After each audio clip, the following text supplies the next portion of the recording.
And so today we're going to be continuing my playthrough of Fire Emblem Engage, this time starting with Chapter 5, retaking the castle. Ideally we get through multiple chapters this time. Last time only managed to get through one because of all the Somniel stuff and kind of figuring out how things, function, still getting used to some battle systems and all that kind of jazz.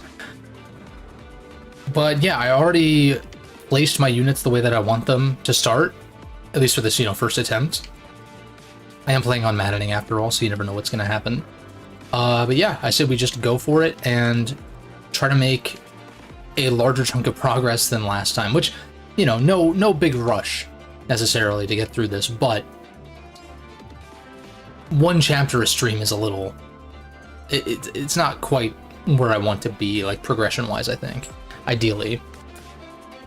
I don't think there's anything armory-wise that I would want to do, because I think I already kind of did that prior to last time, so I say we just go for it.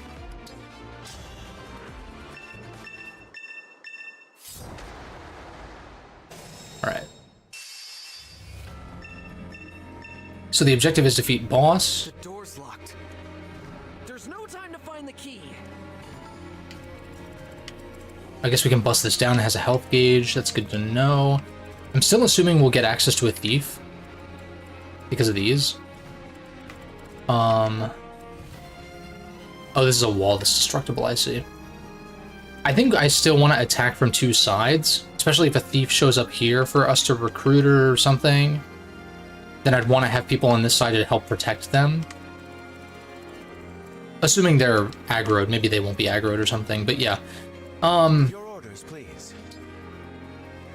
I said we use Louis to lure everyone out, and I guess, honestly, I know I have Sigurd equipped to Alfred for now, but would be kind of fire on Louis to give him the extra movement and all of that. I'll consider that if I need to retry for whatever reason. Let's see, I vote I just...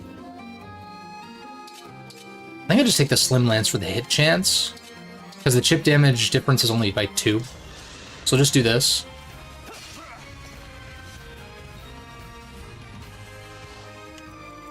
What's our move? I could place you on the pillar. Or, what if I engage turn 1? Because then I could even go here and break you, but I probably want to avoid taking unnecessary damage, obviously.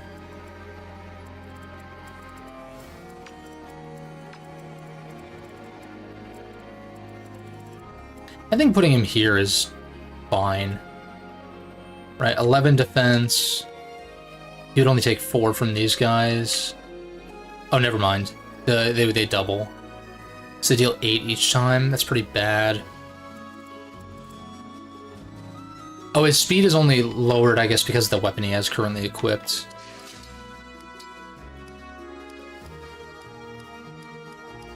But I can still only get up to 6 speed. It's only a 1...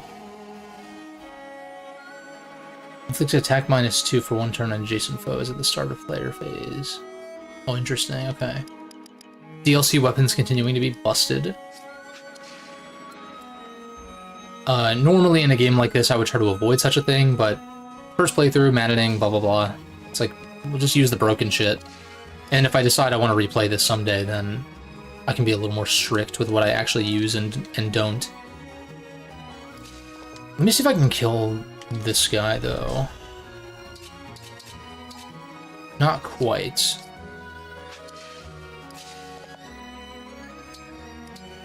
I think just equipping something that puts me back to 6, which still has me in double range. But I don't want to not move Alfred forward, so I'm kind of like...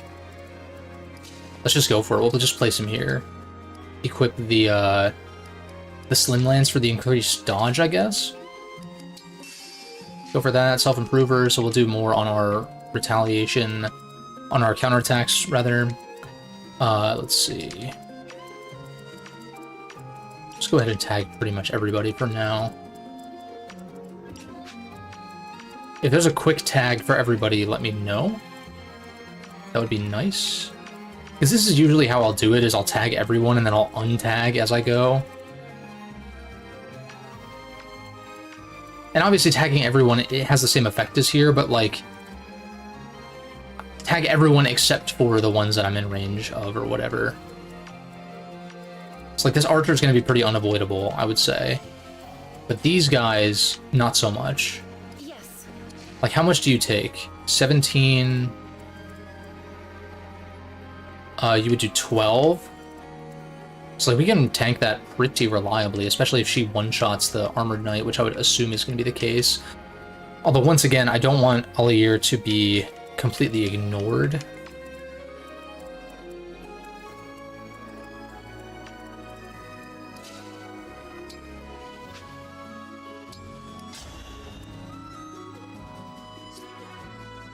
I would need to engage to one-shot.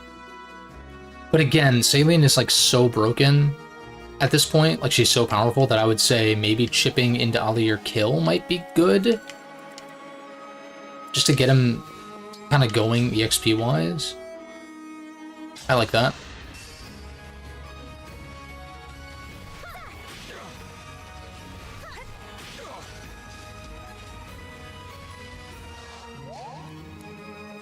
Yeah, I forgot. Yeah, loses 1 HP. This is a sync skill, I guess, right? Unit loses 1 HP, but deals 2+2 damage. I mean, that's still a pretty good deal. I'll probably give her the health buff. Here goes.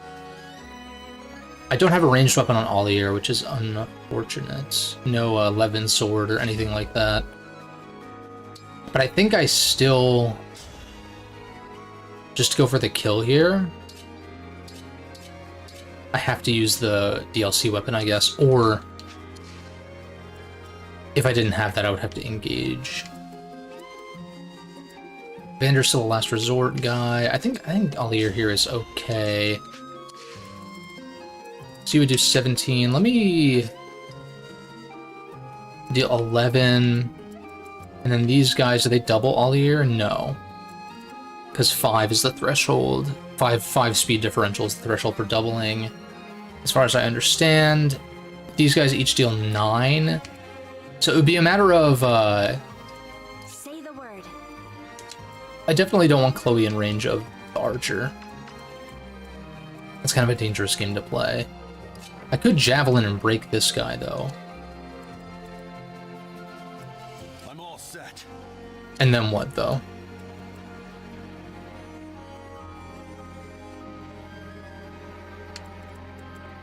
Because I'm thinking Al'Air takes 11.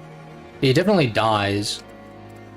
11 plus 18. Oh my god. So I feel like if anything, this might be the play then.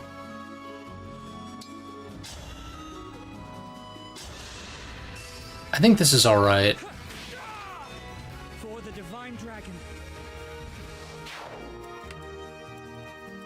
Because then Clan's only in range of the archer, who definitely won't be able to one-shot. Yeah, it does 11.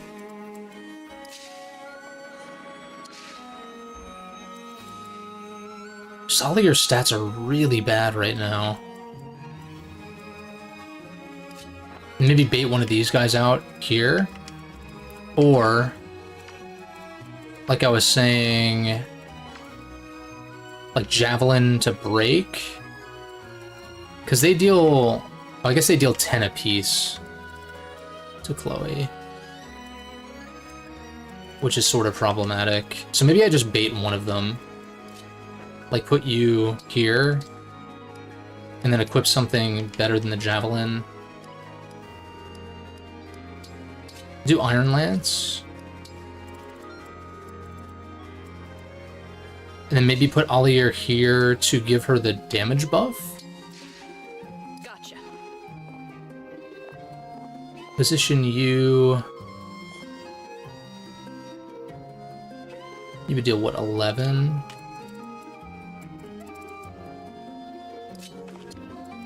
I don't want too many. Well, I guess only 1, two people are going to take damage here. On this side, that is. I'm just thinking about what Fran's going to do next turn. Axe guy, Boucheron, what are you going to do? I guess we're going to press on. I guess I just place him. I just had like a little stomach growl thing. Hopefully that didn't pick up on the mic. But I think just advance these guys and not put too much thought into it. As your steward. Keep Vander kind of like at the ready, depending on where he's needed. Let's try this.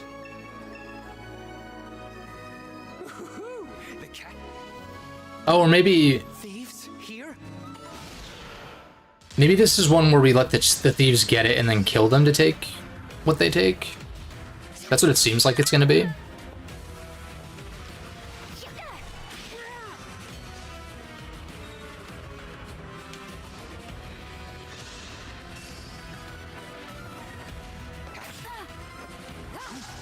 That's bull. But at least it baited these guys over here. Okay, so we kill next round, which is good.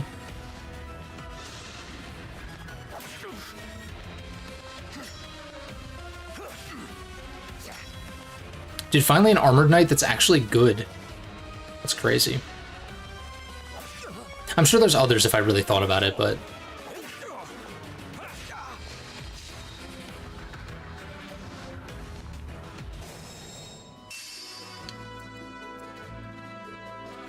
Yeah, fortified defense, grants +2 defense for 1 turn. Yeah, that's pretty... I didn't even think about that, but this was great positioning on my part, because everyone has +2 defense here now. Alright.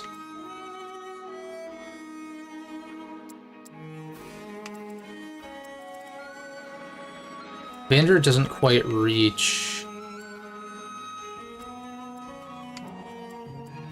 Yeah, if I kill this guy first, then Vander could potentially reach and kill this dude. Although maybe giving Etier kills better. I think. If I can help it, I'd like to not bait these guys this turn. Unless I absolutely have to.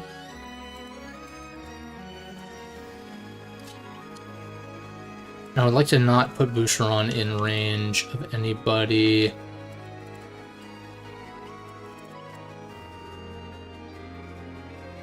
Hold steady. My muscles are yours. Let me just see the damage on this. So the most we can do is 13. And is that any different than just a regular attack? No, it's just the passing through. What's up, Gustavo? Good to see ya. Happy Friday. So this would be a matter of like chipping him down. I think these guys are a bit of an issue, especially because Chloe missed.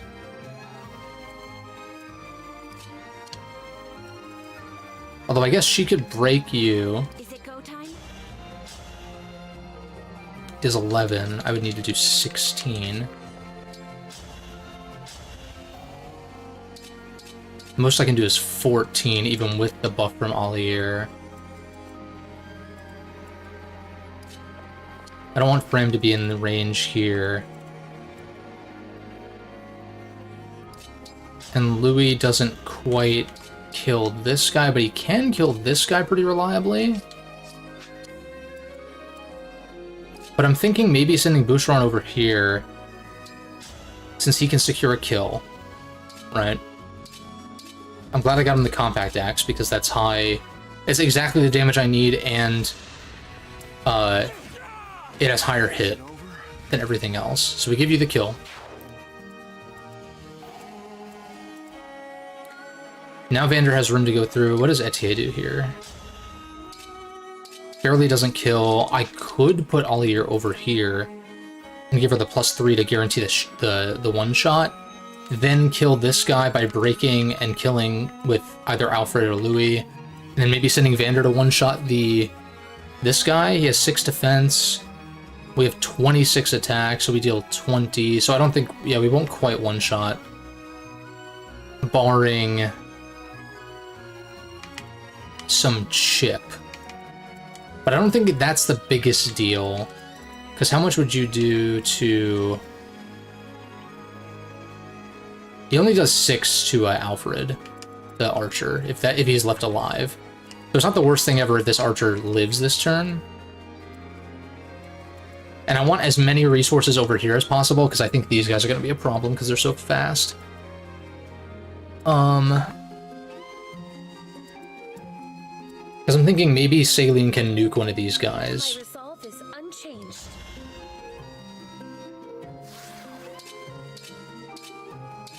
Doesn't do as much as I thought, but it might be just enough chip.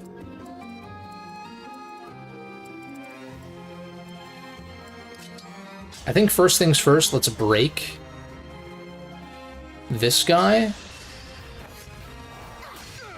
Nice, okay. Get a nice little break there. Then oh, Alir can't even go far enough to,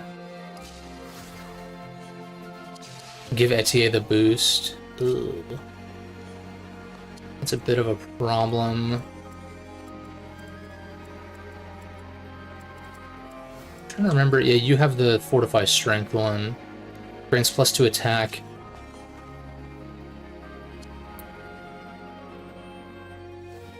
Maybe I should have attacked with her first.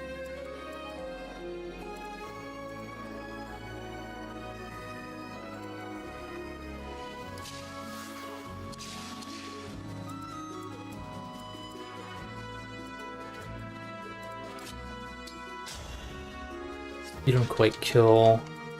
I think Saline kill here is the play. Yeah, I think we'll do this. All flowers eventually wilt. Nice damage, little idle animation there. Little distinction.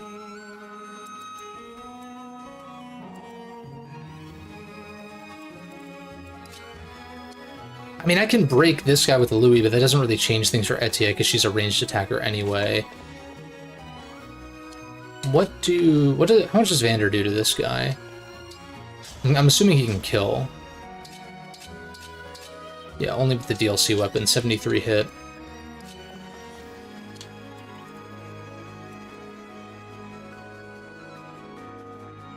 Alfred's really in a tough spot here, that's the only problem.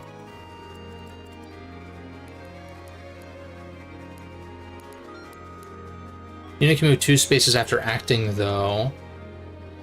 So if I do this and then move out of the way so that Frem can heal, maybe? Space Cowboy, good to see you. Thanks for popping in. Not much, man. Not much has changed since last stream, but, yeah, so Bleach Rebirth of Souls is out. Apparently there's issues technically on PC, but I'm looking forward to picking that up at some point. Can Alir kill here?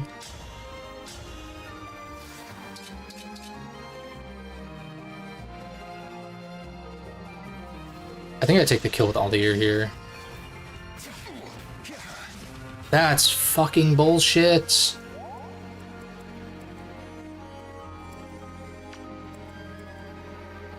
But then again, Chloe doesn't die to this guy, so maybe I just take the kill with Clan here.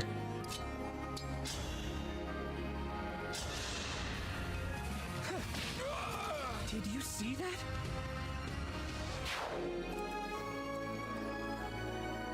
Now, I mean, this guy can't reach. I think I'm going to heal up Chloe here.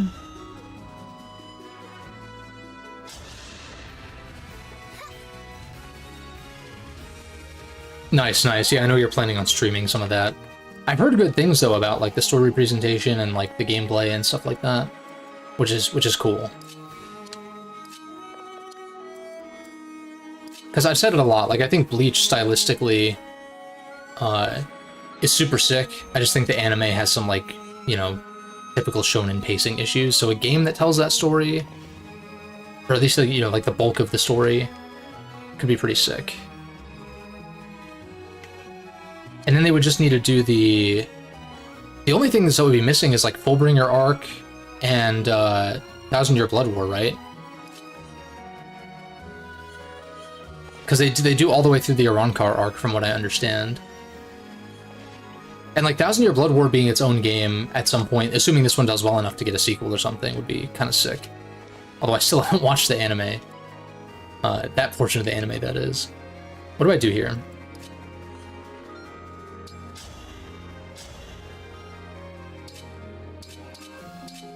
It's a shame she barely doesn't kill.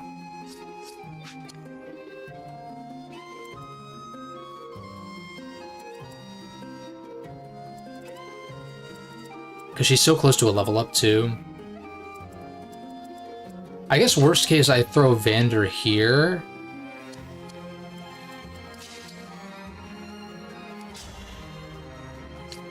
How much does this guy do again? He does 6. So as long as Alfred doesn't take any damage this turn, I think I'm okay.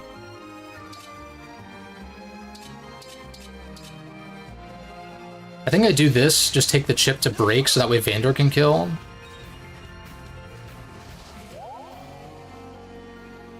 Oh, they're doing 1000 Year Blood War as DLC. Interesting. I think I just keep him here for the avoid. Then Vander kills this guy. Alright, please land. Thank Christ. Getting a little bit of EXP waste here, but I think it's okay. Now the question is, who do I want to get the kill? I guess Etier, right? How much EXP? I wish... Dude, the UI in this game is, like, kind of bad. I feel like Chip would get her there, but isn't Chip only 4 EXP?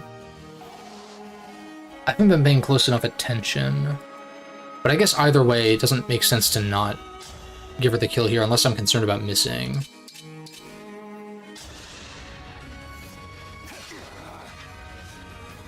Yeah, it's only 4 EXP per Chip.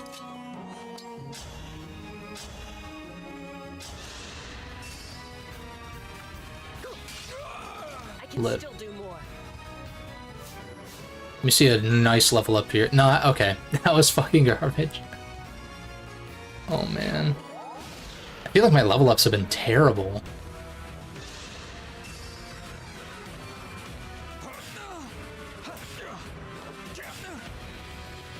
Granted, maybe I'm a little too used to 3 houses where the stats are so inflated. But yeah, I'm really curious to hear what you think about Rebirth of Souls. I mean, it seems sick. I really want to play it. It's just like some PC performance issues that I've been seeing, where I'm just like, I'd rather just wait at least a little bit.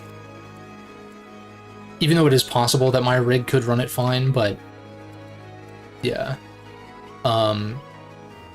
What, I mentioned that I finished FF7 Rebirth, different Rebirth game last time, right? What else? I think I mentioned that I had played through the first Metal Gear. I'm making my way through Metal Gear 2 slowly with a walkthrough. Once I get to Metal Gear Solid, I'm not going to play with walkthroughs or anything, but those early titles, the MSX games, are like... They're just a little too old school obtuse for me to want to deal with, just wasting time. But yeah, I'm really just like kind of forcing... It's fun and it's nice to play through them. Metal Gear 2 is definitely better than the first game in a lot of regards. Pretty impressive for a 1990 game. But Solid is really where I'm like Metal Gear Solid is really where my fandom lies. And I'm very amped to like replay those games. And I might even... I know 4 isn't available right now on Steam. Maybe I'll re-download RPCS 3 and emulate it. I'd like to buy it if they're going to drop a Volume 2 before Delta. Because I was looking at my library and I'm like, well, it'd be great to just play through 1 through 5. And then that way there's a little gap between original Snake Eater and Delta Snake Eater. But we'll see. I'm listening. I'm gonna just take the kill with you, right? Because Alier's not even gonna level up here anyway.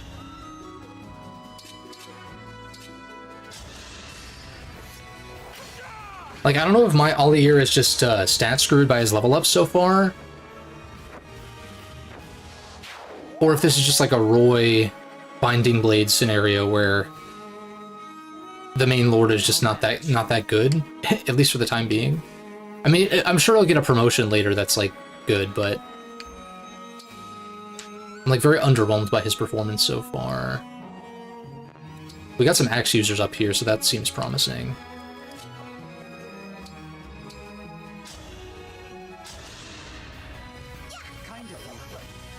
And or if he gets a ranged weapon at some point too. Ooh, I can bait the sword guy specifically.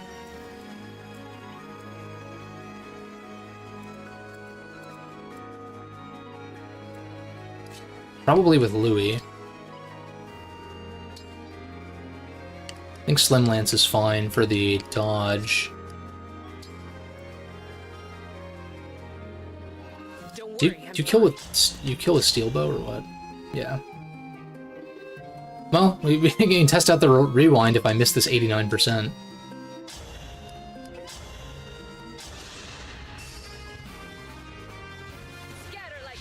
Oh, we got a crit. Okay. Pretty weak. I see you. What are your stats looking like? Let's see here. I guess like 9 strength, 6 dex, 8 speed, and then we got a +2 buff currently, I guess. 6 defense. I don't know what the res buff is, if it's +2, base value is 3, 6. Oh, I see, okay, so we actually have, yeah, so weapon weight is lowering this, but we're also getting buffed, so it breaks even. But yeah, 6 dex, 7 strength. It's so bad. I know we're still early game, but like, damn. He's only level 3 though. I think that's the issue. I just need more levels on him, probably. This is modern Fire Emblem after all. Like, the main lords are typically pretty busted. Although I guess, like, I mean, Byleth could be busted if you want, but was always never as strong as, like, you know, a Hilda or a Ferdinand or, you know, any of the other crazy units that you could get in Three Houses. I want to Vuln here, probably. Stats look pretty normal so far. It's probably just maddening. Like, comparing my stats to, like, enemy stats. Maddening. My day was alright. Can't really complain too much. Not really much to speak on. Just kind of same old. I'm gonna put you here. And maybe send Boucheron like a similar way.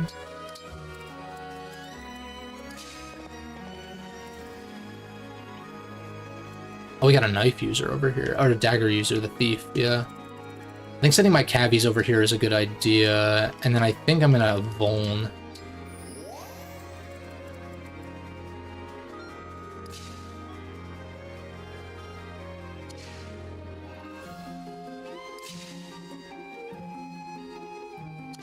I'll put you here. And Vuln. I just want my mages to be in a position where if all 3 of these guys advance, yeah, I'm able to, like, target them at least somewhat.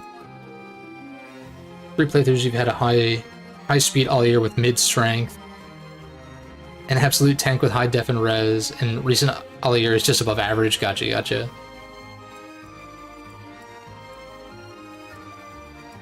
I mean, it's kind of classic sword lord, right? Low strength, high speed, maybe high dex. Or skill, as it used to be called.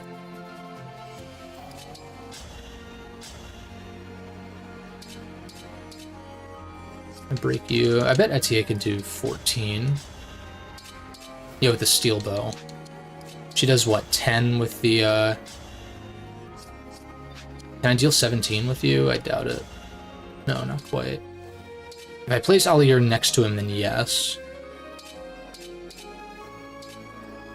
I think I would rather just take the high hit chance, though.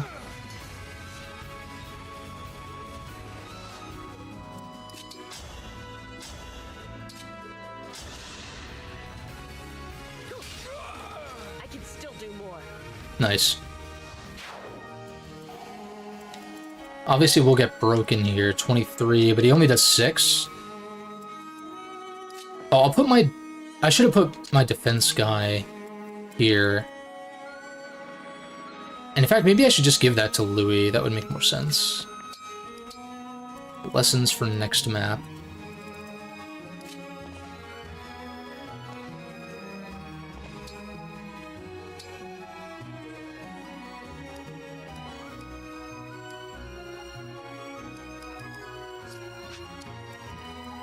Let's see here.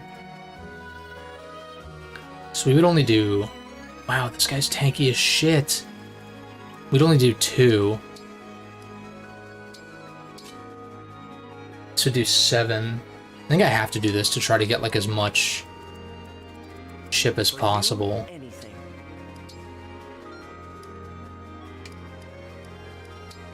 I know it doesn't matter here, but...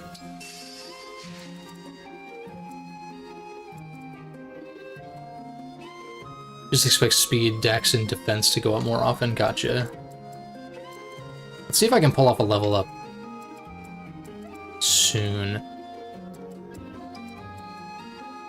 It's like Chloe's pretty bad into these guys, so I think I'm just gonna kind of slowly send her around. Well, maybe she could... Well, she can't reach right now, but maybe she'll be able to chip next turn or some shit. Y'all deal 23, so you do 18. So Saline does live 1 round against one of these guys, which means if I kill the other, then I'm okay.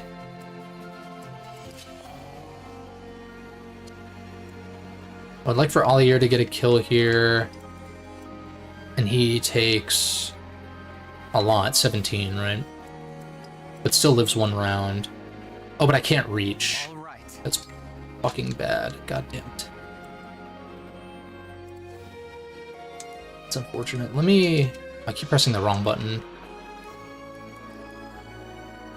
13 to the next level. Why is the UI so bad? Like, it's good on the one hand in certain cases with, like, what it's showing you, but how it shows it to you is, like, a little... Maybe I'm just not used to it, but... Like, I like that it shows combat stats and your basic stats. Like, it tells you all this information in one. Like, your effective attack, your effective hit, instead of having to calc it based on dex and speed and whatever. Strength and magic and shit.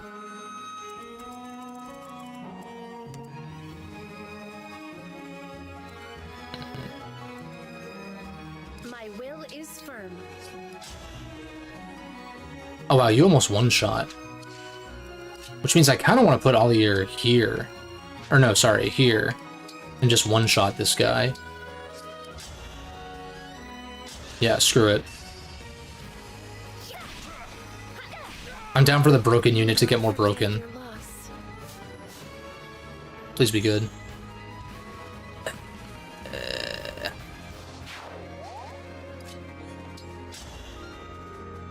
It's 24.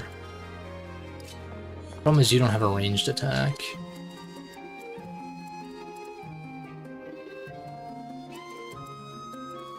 Clan does barely live 1 round, though. He does 19. So Clan lives on 1, if my math is mathin'. I guess I'd rather not risk it, though. Like a crit or some random shit. Not that you fare much better, you take 18, you live on 3, I guess. I know I'm running low on heals, so maybe I should reserve these for units who are actually low, but I have so many Volans already. I'd almost rather you just get the actual experience. What a joyous feeling. Maybe we can send Clan to start breaking this down. Yeah, that works. Deal half.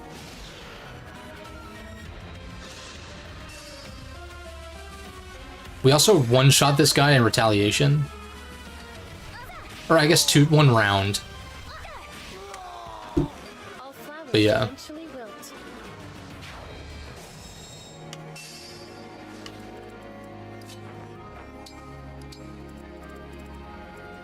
Oh, you're not gonna move, are you?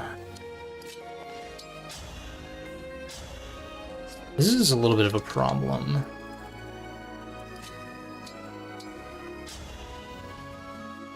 I think healing you up is obvious. Also, I should look at my settings, combat animations. I don't mind having them on. I feel like staff and dance animations or whatever, though.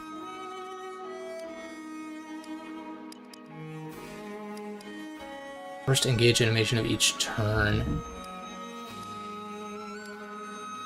We'll just leave them on first for now. Put this on fast, action skip.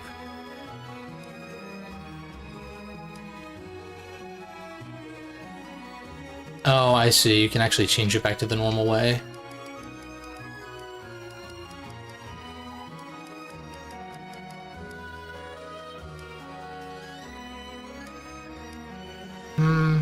Hold is an interesting idea. I don't want the game to crash, though. That was an issue with the toggle, but it was because I was toggling back and forth. People who play with minimap rotation on are psychopaths. Like, in a 3D exploratory, like, open game or whatever.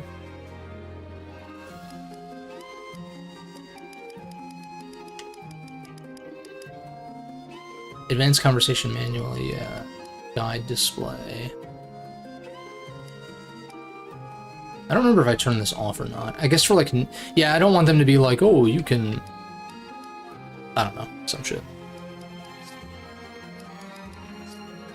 Yeah, it's like I'd rather the minimap just be always facing north, so that way if it's constantly rotating, you have no, at least for me, like I have like no sense of like where I actually am or what direction I'm facing, even if there is a compass, but sometimes there's not. That's bad design. Like in that case, if there isn't a compass around a minimap and it is rotating, but yeah, it makes me lose my bearings as well. I'm not like totally sure why you would want that on. Unless it's a case of it just like not bothering you either way, I guess. I don't know if I want to bust this down this turn. I think I want to send Saline this way to try to take this guy down. And then I guess put Alfred in front to break this guy. Because it seems like this guy's not going to move, this Armored Knight.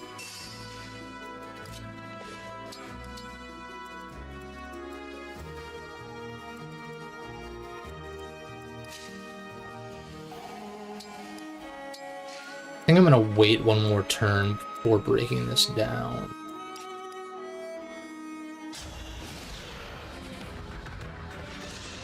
Okay, this guy actually did move.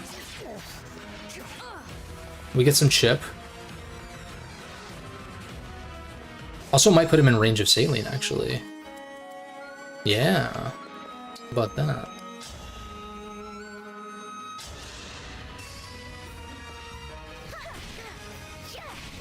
Love to see it. I will not forget your loss.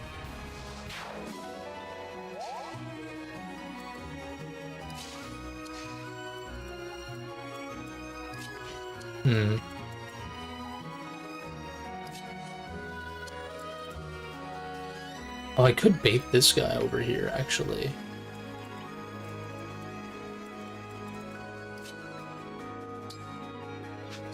Like, how much move do you have? 4, 1, 2, 3, 4. It would stand in the doorway, so if I do it like this...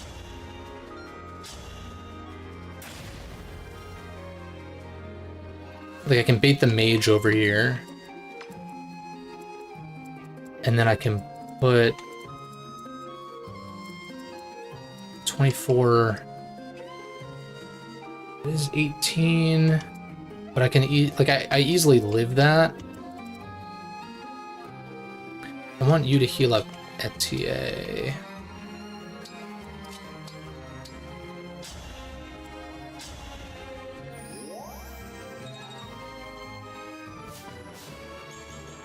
Oh! Sadly, it's on my healer. And also, she has, like, no strength, so her attacks don't do shit anyway, but... I mean, that's one of the better levels that I've gotten so far, which is a little sad.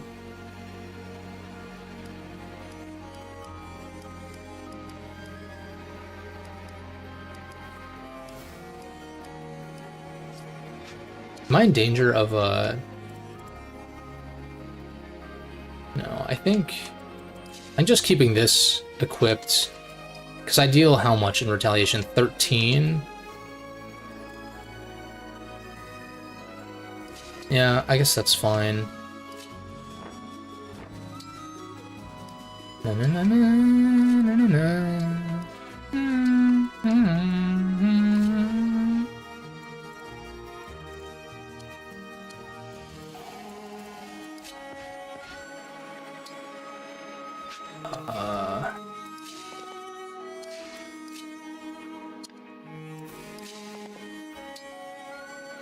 I guess I could engage here.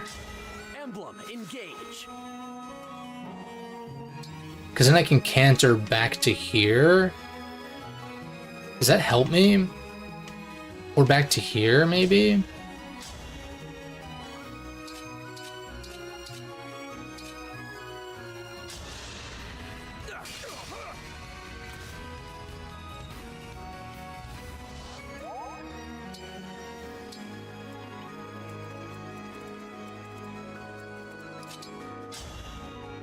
Hand axe doesn't quite kill. You have 7 defense, so you would do 16. So you'd live on 1. Although, doesn't this defense wear off this turn?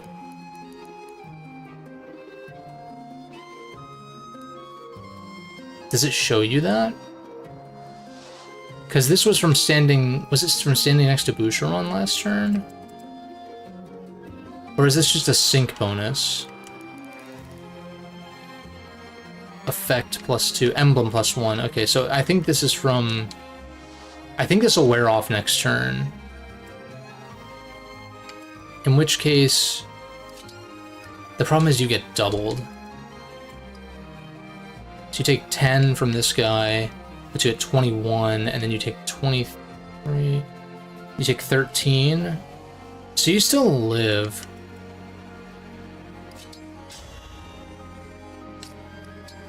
I think I just put myself with something that has high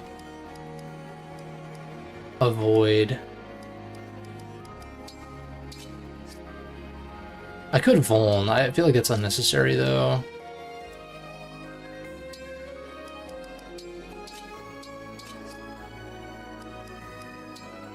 That eats up my trade? I didn't trade anything though.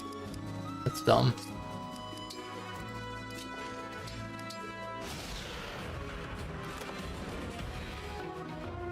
Oh, an Armor Slayer? I need that.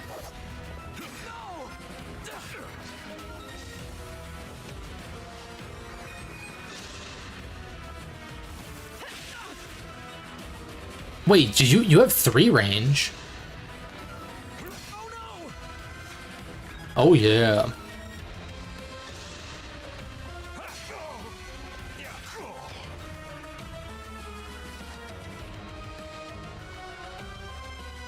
Oh, not the reinforcements. I have to really get moving.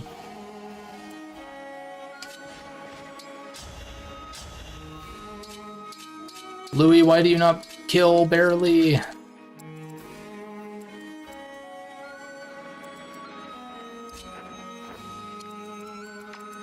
So all these guys are a problem for this turn. I can keep going. Rider's Bane, okay.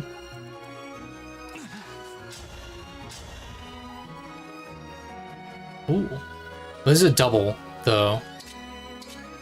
I need to pay more attention to that when it's a double and it's not a, Or I guess, no, I break, so I don't have to worry about that.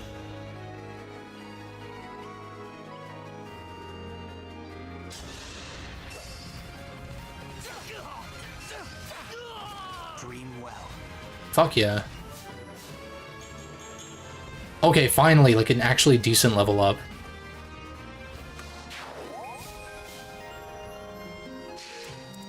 Let's see here. Heal up all year, probably.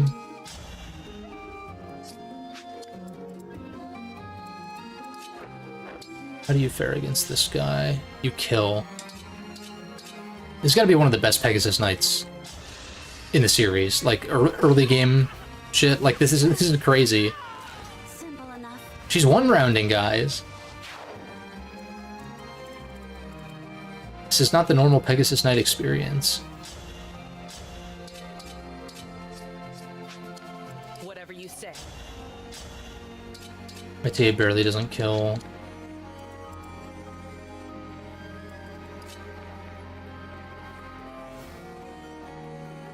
Oh, I guess, wait, Boucheron is a backup guy. But the problem is I don't break, because I can't deal any damage unless... Wait, no, you don't... Sorry, you're an armored knight. You don't break to... You break to magic, I guess, right? Some shit. We'll go for this. Or not break, but... Never mind. Fact of the matter is, this guy doesn't break. He can kill with the hand axe, though. In fact, I have to use the hand axe. Wait, am I crazy? Oh, because he was standing next to Alier. I'm stupid as shit.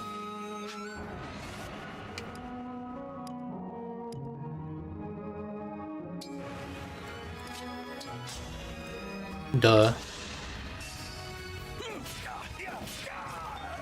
I hope you find peace. Got a Rider's Bane. Maybe, because Fram actually does damage, which is cool. She does 7 total. Can I deal 15 with Etier? Oh, easily. And I don't die in retaliation if I do this. Although, wouldn't I rather Fram... Since Fram is going to be, like, back of the pack anyway... Yeah, she tanks this way more reliably also, with her higher res.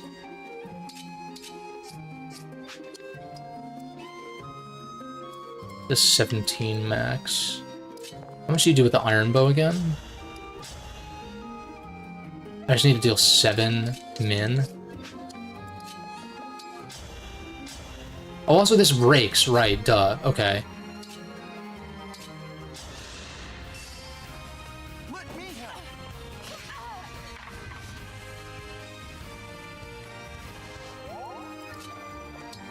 That circumstance hasn't come up yet, or hadn't come up yet, really. Pretty weak. It's kind of a shame that backup units don't gain any EXP, though. It's like a little lame. At least give them, like, you know, half or something. Half of what the actual combatant is getting or some shit.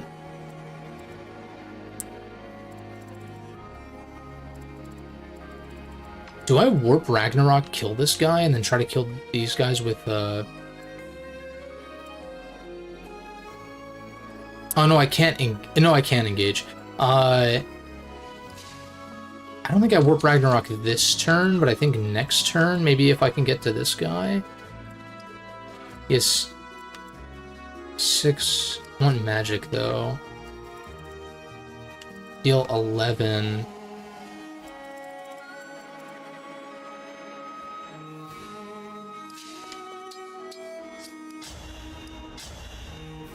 Yeah, Surge kills, which is cool. And then I can send someone ahead. Yeah, I think I might do this.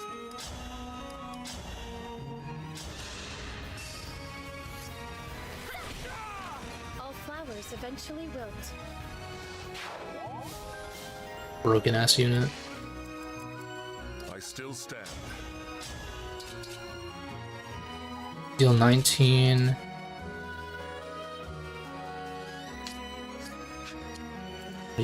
Are you dangerous here? You deal 16, which perfectly kills me, which is a problem, so I do need to kill this guy.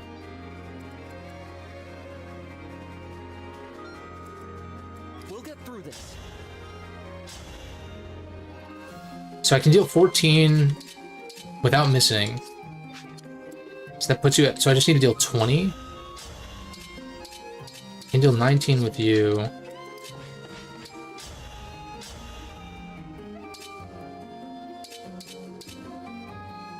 I'm like 1 damage off from being able to do this with just two characters, which is a little annoying.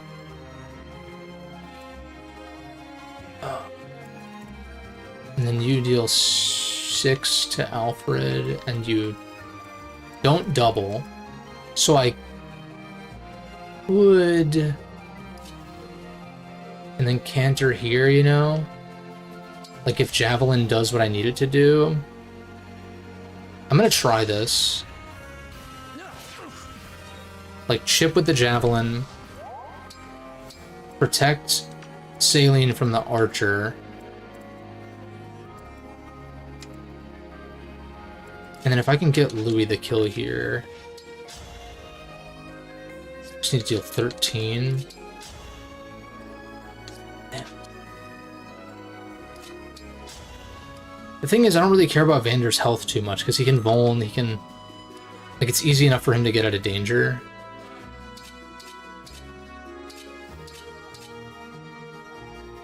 $15. What did I say you could do with the Javelin? 13.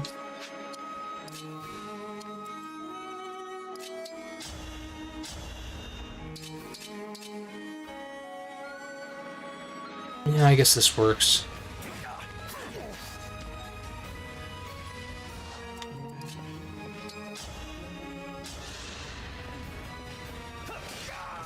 Was that sufficient? Okay.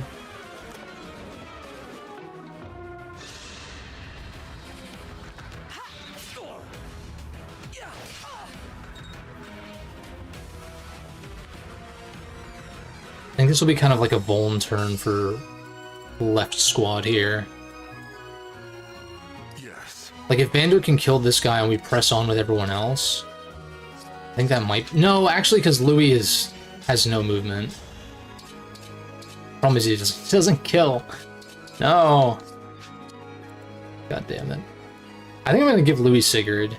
Like, I think that might actually be kind of nasty. And plus, Alfred is, like, kind of... sort of been a little underwhelming. At least in comparison. Wish you killed. Or maybe Vander killing here. No, maybe Alfred killing, actually.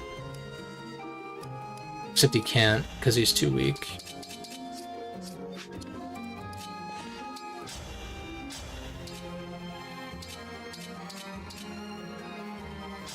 Alright, we'll just... This is the mission of the stewards. Speeding up the battle animations is pretty funny at times, I will say. You have only 3 movement, and so I'm assuming this is your escape point. It's probably like these 3 panels or something. So like 1, 2, 3, 1, 2, 3. So I have like 2 turns maybe to get over to you. Some shit.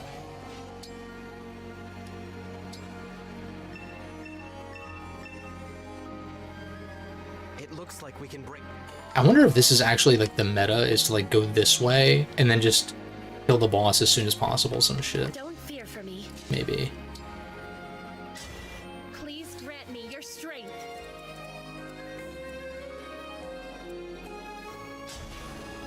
Oh, warp. Oh, dude, this chick is so busted. It's insane. I kind of love it though.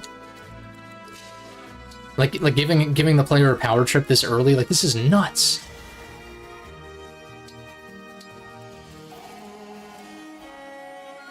Like actually cracked.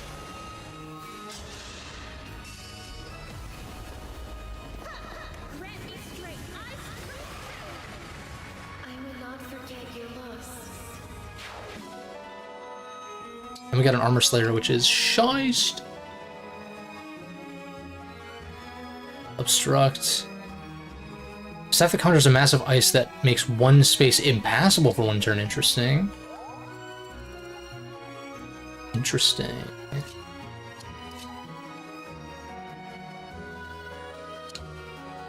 I guess... The problem is I'd have to wait for these guys engaged to wear off for them to absorb these, I think. That's how that works. Well, I guess his is going to wear off this next turn anyway, so, like, yeah, we will go for that. So let me put you here, and then maybe in case of reinforcements, use a Vuln. Now this side. I'm getting hungry. Hungry for blood.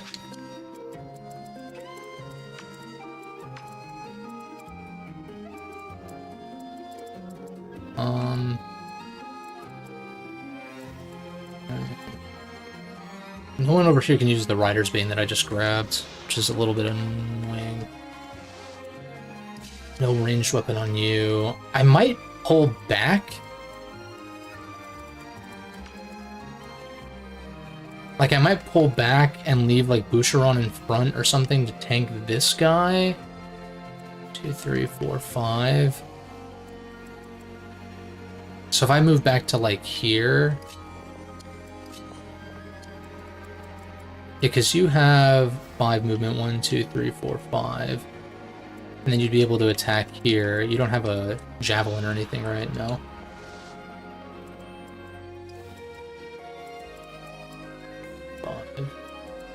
So this range, and then 1, 2, 3, 4, 5. So it's like this is the danger zone, I believe. The archers are too far to be a threat. 1, 2, 3, 4. Yeah, they can reach. That's not even a space, but here. So it's like a staircase here. Oh wait, but 2, 3, 4, 5. Okay, I guess if you go here, then it's actually something like this, I think. 2, 3, 4, 5. Yeah, I want to say it's like this then. So then I can move you here, maybe? Question is, who do I want to heal up? How much do you heal all the year for? 13. I might be better off bowling with all the year then.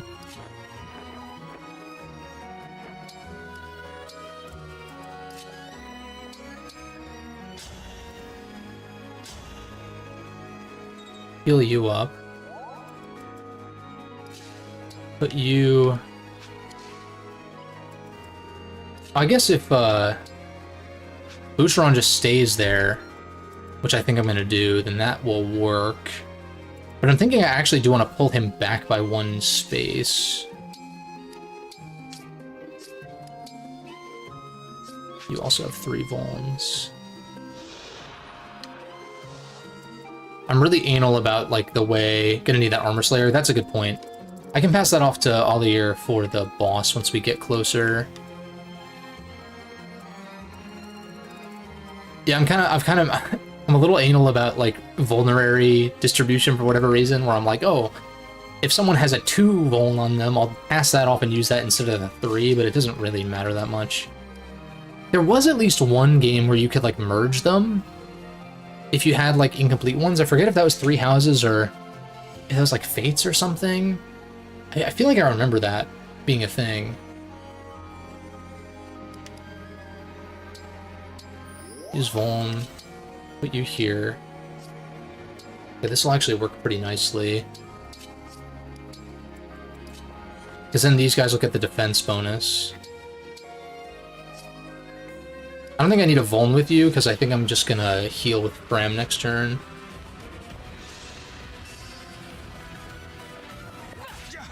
Okay.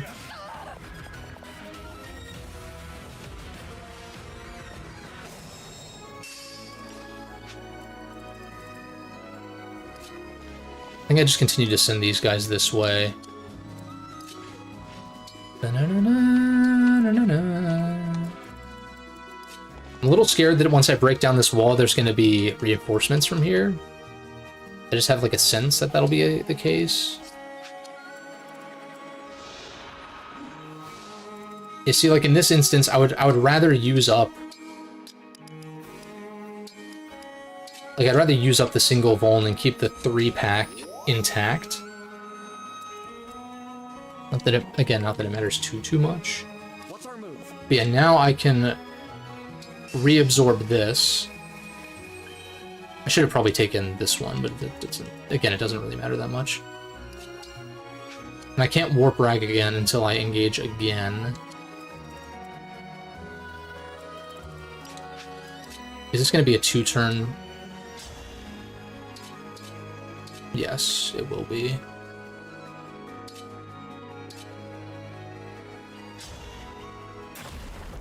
So I might as well chip this so I can break it down as soon as I want to.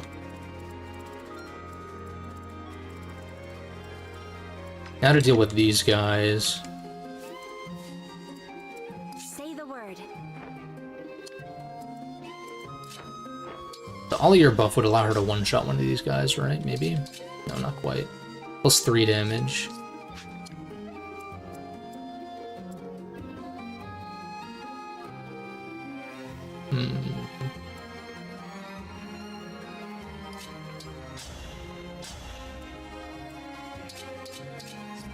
Damn, these guys are kind of tanky. I barely don't kill this guy, which is unfortunate. What about you? Oh. Oh, right, because the backup shit.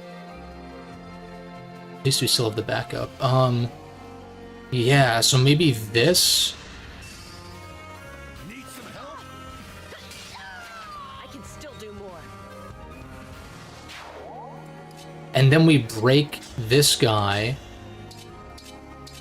And then attack with Clan. Which would allow Boucheron to get a little bit more chip in addition. I think I just need to secure the hit here.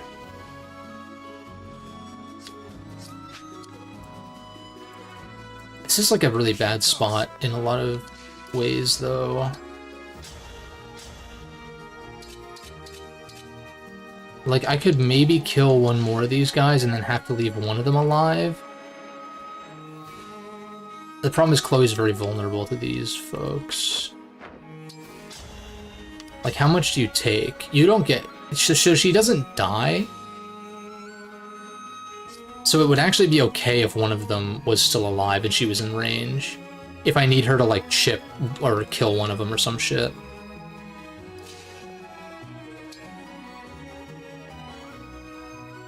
Oh wait, this might actually...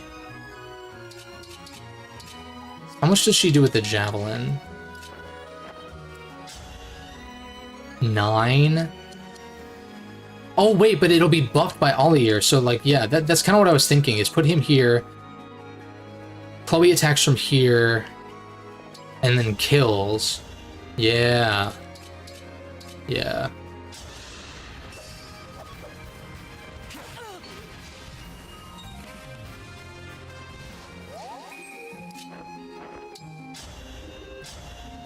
Yes. You better fucking land. I'm sorry.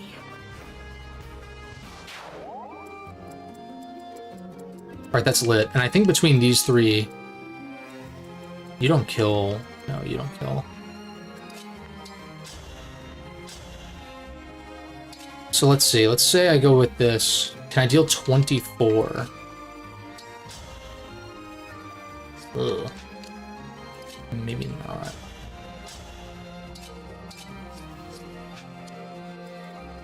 Are you dangerous? 11 speed. It doesn't double anybody, except for Etier, so I need to keep her out of range. Which would be fine if I had Boucheron here, but I'm just thinking, oh, you can't quite reach to break this guy.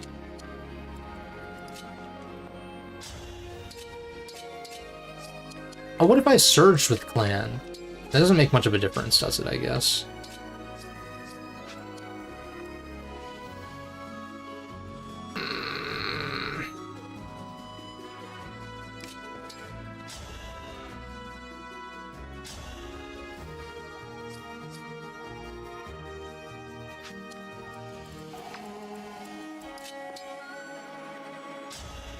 This is really bad, I think. I'm just trying to think, like, does dealing 10 even matter? Because, like, you do 8, and you deal 1. I could have somehow had Allier be here. Oh, wait a second. We have technology. Still not enough, I don't think. 18.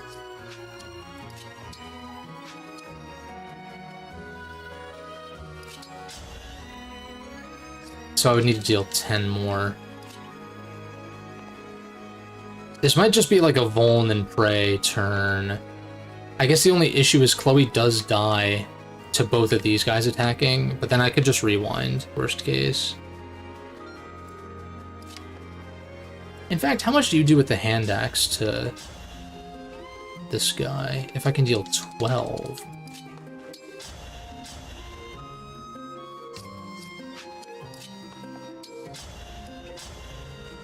Oh. Okay.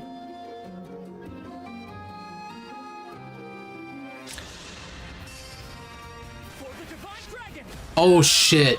Clan just popped off. And low-key might have saved my ass. Maybe it doesn't actually matter. Kind of a good level up, too. Okay, my G, I see you. Now, you deal 11. So I actually live. Right, because you don't have any, like, Steel Lance or any some shit. You deal 11. You do double Etier, which is a problem. And you deal how much? Exactly enough to kill her. How? Oh, I guess you can go around Boucheron in this case. So I think I need to leave Boucheron here.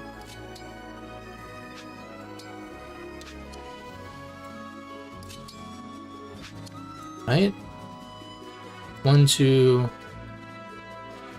Yeah, because you can't go around and you don't have a ranged weapon. So as long as I leave you here, I think I'm okay. And nobody else gets one shot by this guy, right? He does 11 to Fram, or Clan, rather. 2, 3, 4, 5. If I move, I need to leave Fram here too, or put her here. Why is it saying that Etier is vulnerable when I do that, though? That's what I'm confused about.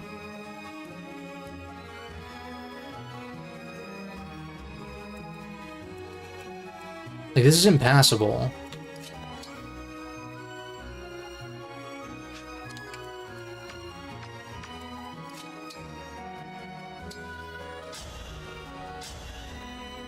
Is this gonna change once I... Okay, that's poorly conveyed. If I place myself here and I'm about to take an action, or like I'm in the select action menu, it should actually show me the range if I stayed there. Common sense told me that, or like just Fire Emblem knowledge told me that that wasn't going to be the case, but like why did it show that this was vulnerable when I was standing here to take an action? It's like same thing here where like I haven't moved though. I guess it's showing me the full extent of his range if I move elsewhere, but...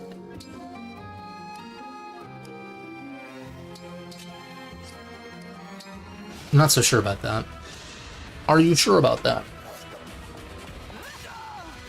No, I'm not, which is what I just said, John Cena, right? Calm down. Our foes are strong.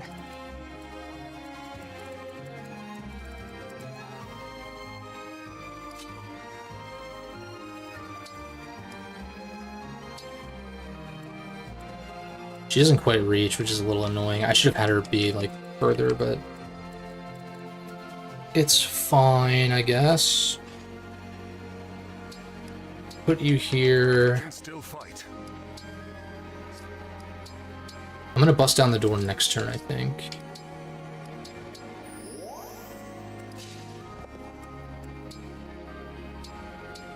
I mean, I could do it this turn. I'm a little scared of the implication, but worst case, I just rewind and we're fine. Yeah, that's actually okay.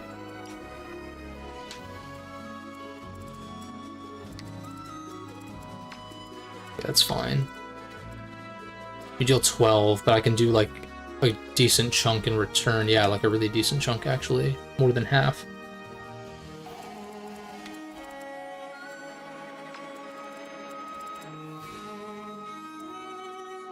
Ollier can already engage here.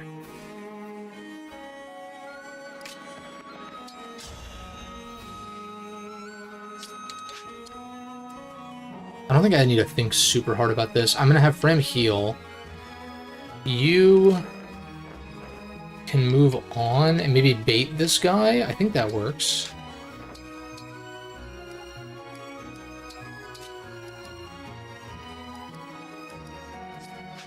How much do you deal? 8? I doubt you double also. Yeah, no, they're the exact same speed.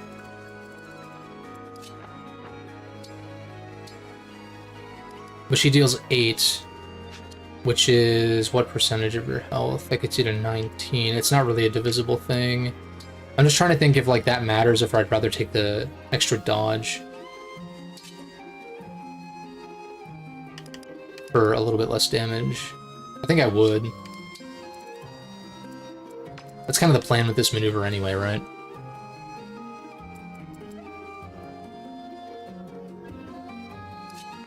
I'm gonna send you here. Try to break with this. Okay, that's fair enough, but I think we're still fine.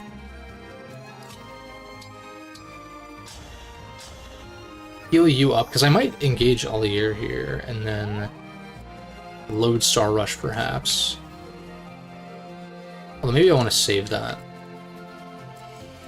You're very close to a level up, so I think I'm going to give that to you. If possible.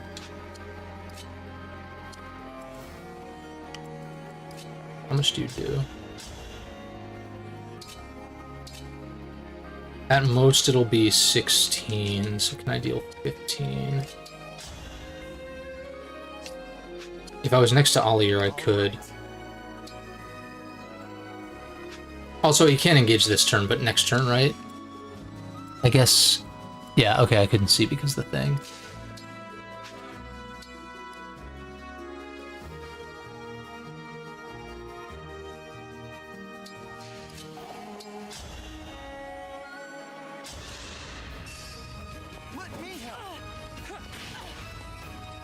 Some of these calcs are a little scary though, because sometimes it's like I need these attacks to land for them to work.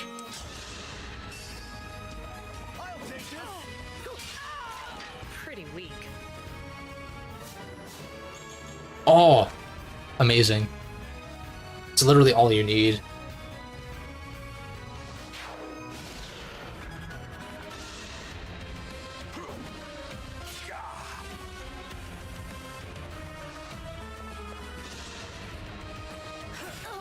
Okay. Oh, you're the goat. Although I guess if I had the Iron Lance equipped there, then I would have killed, right? Maybe, maybe not. I don't know. I'm not doing math right now.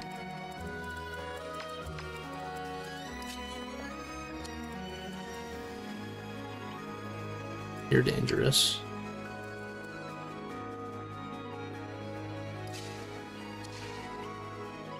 Also, I lied. I can't engage this turn. You kill with the hand axe. Like, perfectly, but it's a little risky. But I'd rather do this than go close quarters with an axe user against a sword, I think. But I'm going to put you on the outside. Sick. Okay. I know I've been talking shit on Boutron, but he's actually been kind of like the goat chip damage guy so far.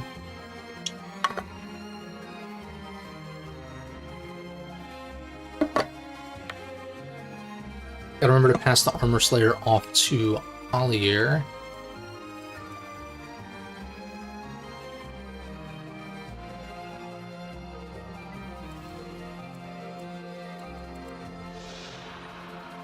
Or wait, can I access the convoy? Did I fuck up? Yes, I can. Okay, thank God. So never mind, I don't need to pass it off. I can just pull it from the convoy because I sent it there. Yeah,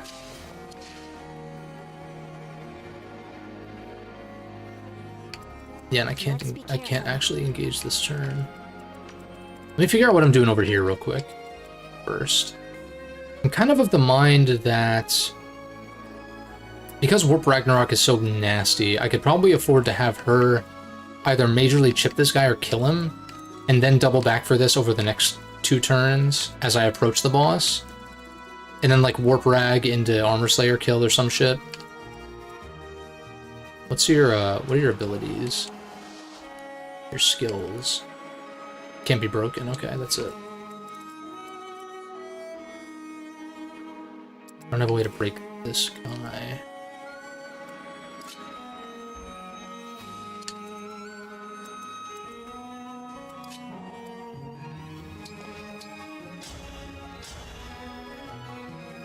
17. Oh my god. She's so busted, dude. Like, actually insane. I just need to deal 6, and I kill. But I wonder, can I kill this guy between the 3 of these dudes? Maybe that's better. Like, the most you can do is 19, so that leaves 17. And you can already deal 14, so yeah, assuming I, like, land my javelins, basically. Who gets the kill? Louis, maybe? I guess, because then maybe he can chip once or twice to get a level up.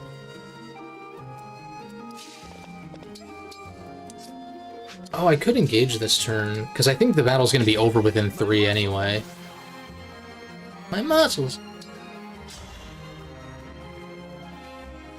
Oh, you have a hand axe. Oh. Wait. But does Override allow you to retaliate? I assume... not. Yeah, okay.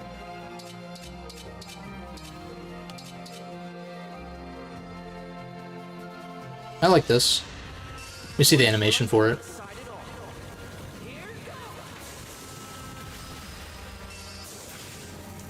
Pretty sick. Momentum. Gains attack +1 to first attack during combat for each space unit. Oh, right, yeah. This one's crazy. Although I guess we can purchase momentum as... yeah, as like a...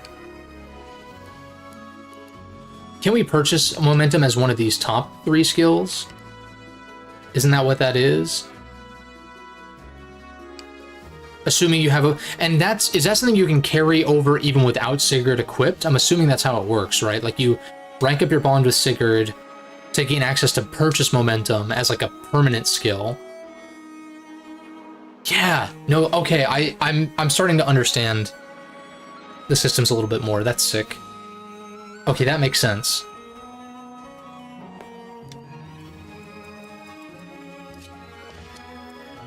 I want Louis to get the kill.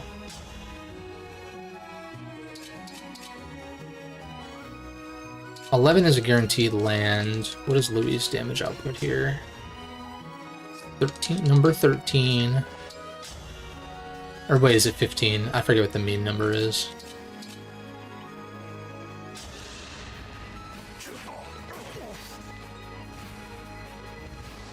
I think it's 15.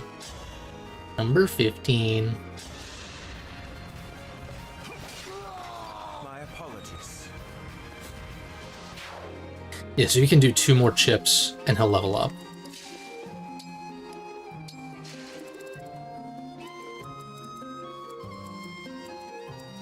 Best Firene can do here is heal one of these folks. Am I scared of you? What is this staff? Just oh, just heal. Okay. 8 speed, so you don't double anybody, except for Etier with the steel bow. Or no, never mind. And you have 10 physical attack, so I'm not really scared at all. I gotta remember, these are just like healers that can attack, but it doesn't mean that attacking is like valuable on, like, cause just look at Bram. Like seriously. Okay. Put you... I don't know if it matters which side. I think we'll heal up Chloe here.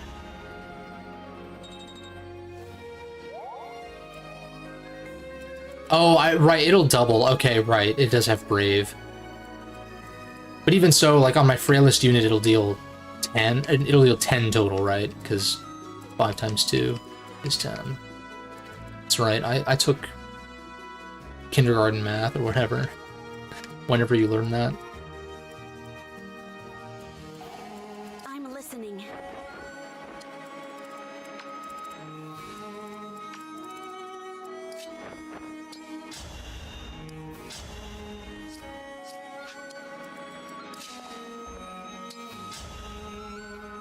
I know attacking with Allier seems bad here, and it kind of is, but I only take 7 in return.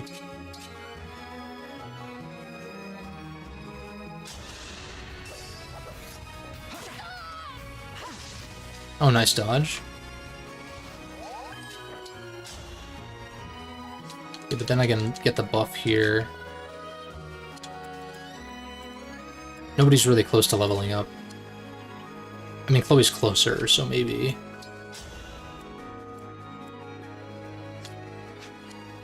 I think it'd be relatively safe. You have 18 physical attack, so you would deal 13, plus the 10 potentially from you. So you would still live if I put you here. But that still doesn't kill because you're not next to Allier, so I think...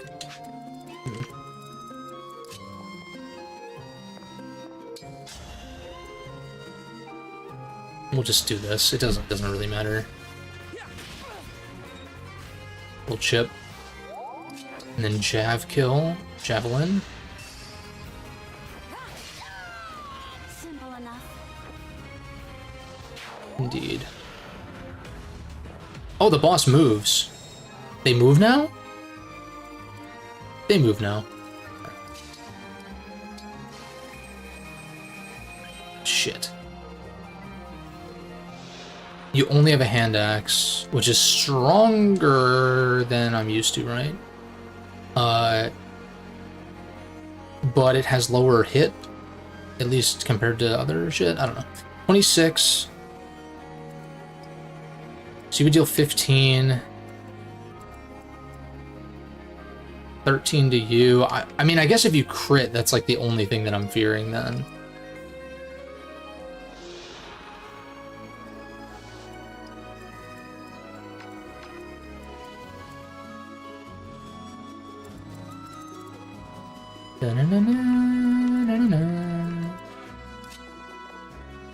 Okay, I can bow this guy.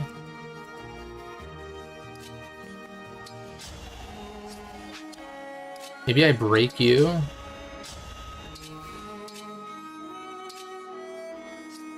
How much would Etier do?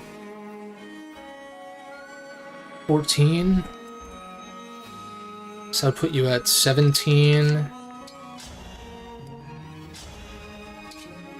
Best I can do is 10, which means I'm going to require outside assistance anyway. Then maybe I let Chloe get the kill, in which case you can deal 6, so if I can deal 11 with you... Okay, the best I can do is 10, so maybe I'll need to do a close range, but that puts me in range of this guy, which is bad. So I actually think I want Chloe to go over here.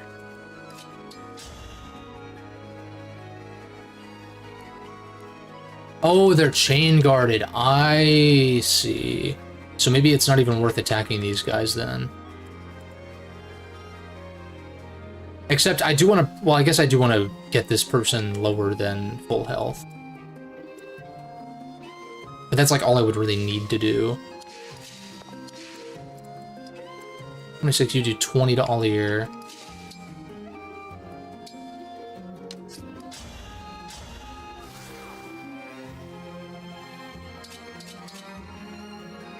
Oh, the rapier just kills. Oh, shit. I think that's the play, then.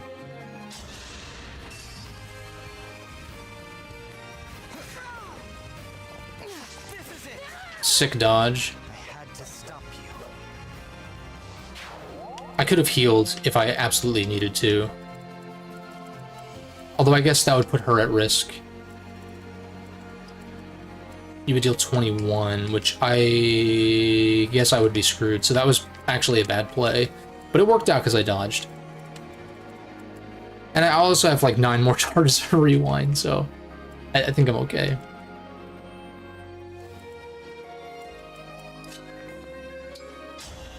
Yeah, I can't break you because I can't deal damage. The only thing I would want to do, as I was mentioning before, is... Well, I want to keep Etier out of danger if possible. So I think putting you, like, here, maybe, makes sense. Then perhaps healing you up.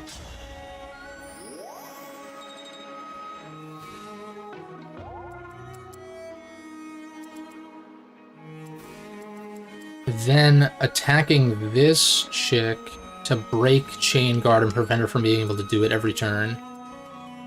But I thought that Chain Guard took away 20% of your health, but maybe it's when you're attacked. I think that's probably what it is. Definitely want you out of the way.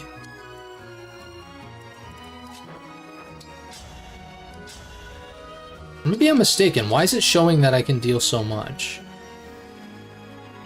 Oh, wait, if I attack you, then they take 20%. I think that's what it is. As your steward.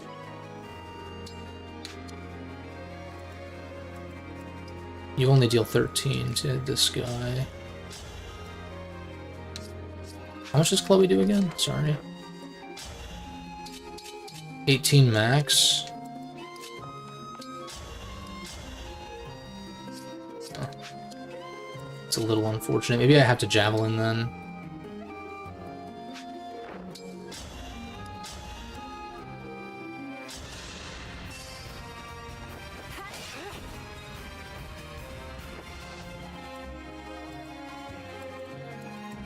Alright, I think we're okay.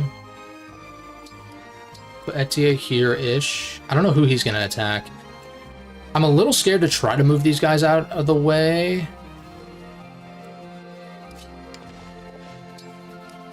In case he decides to chase them down. But then I guess I warp rag and just like try to cheese him that way, I guess. I guess Alier's in trouble if he deals 20, he deals 12. Oh, I'm fucked. Wait a second.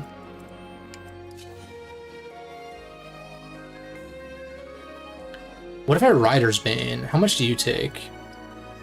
Not enough unless he crits, of course. Vander's in danger though. Like kind of big time.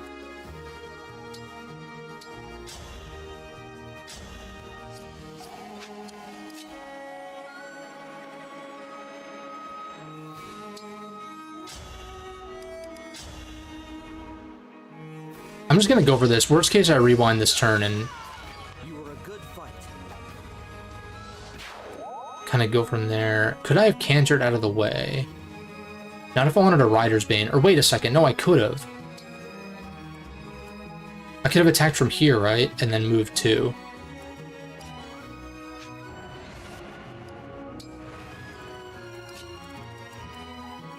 Yeah, that was the play.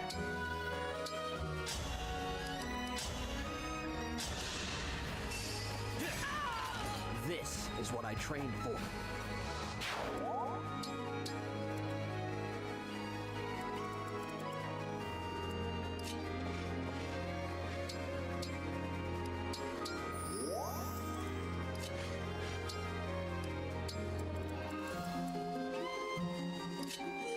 And then Clan does something. Just have him beat. Okay. I will show you no mercy. Ooh, the divine dragon. If I kill you, I won't have to lick her boots anymore. Oh, sick dodge. That all you got? What, dodging your attack? Not even close. This one's a tough opponent. He can keep on fighting even after taking a fatal blow. Revival stones.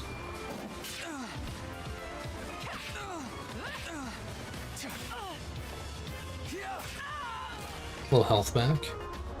Dream well. Dream on. Oh, I see that little red dot. Keep pressing the wrong damn button. It seems to recover all HP once. All HP once units, so we have to kill him twice.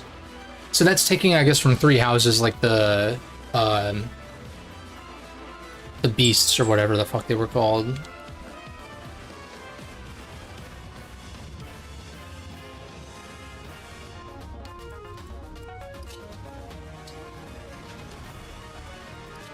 I mean, I can load Star Rush. which does a lot. 27, and then if I can deal 12...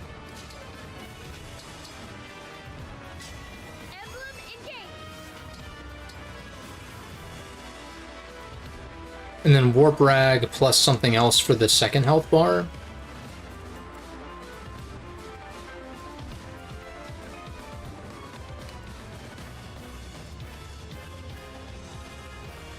I'm just thinking, who do I want to get the kill? I guess giving Allier the kill makes the most sense, but it's hard to do that. I think I actually do this first.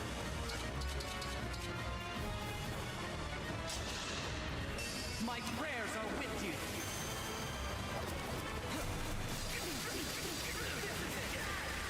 Speed up is so funny.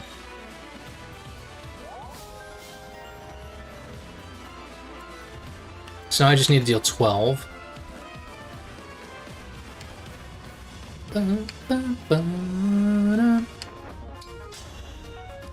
You don't deal nearly enough. What's your defense again? 13? That means you kill.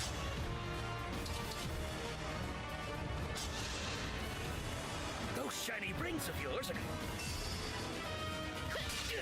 I can still do more. Ripperoni. Alright, first health bar down. Now we, Warp Rag. Crazy, crazy ability, dude. Looky here, the runaway princess. I'll make you fly the coop again. I am not running this time. It will be you who flees for your life. This game's pretty sick, I gotta say.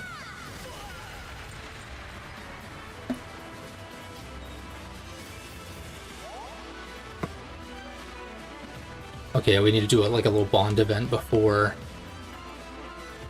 And level up again. Now, who gets the kill? I have like a million tries, essentially. Not a million, but like, you know, 3 or 4 tries. Lan probably kills, right? Oh, easily. He also lives on one, which is hella disrespectful. I guess we could claim the kill. Can you...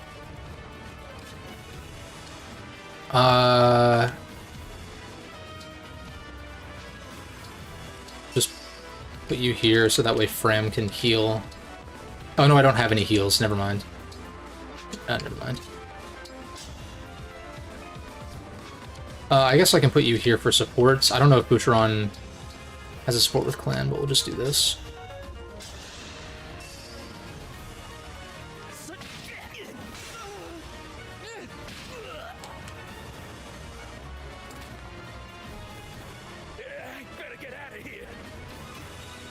Not the I must retreat. Come on now. You don't look important enough for to be a I must retreat guy.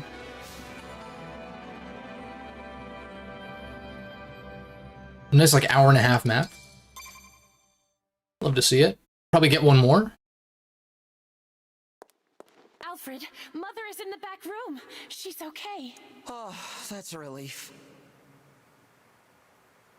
Thank you, all of you, for rescuing me.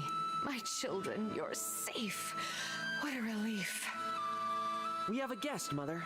Someone came all the way from Lethos to see you. The Divine Dragon? Getting Lusamine vibes from this chick. Queen Ev. It's Not that I think she's, like, secretly a villain or some shit, but I just mean right.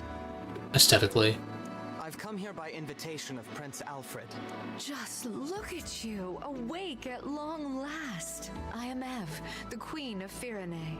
It is my absolute pleasure to welcome you. The Divine Dragon has come to help our country, Mother. We were just in time to rescue Salem. And get this, the Divine One summoned Emblem Celica from our ring. A legendary emblem. Thank you sincerely. It looks like I'm on the surface of the sun right now. Hold on. Maybe like one more.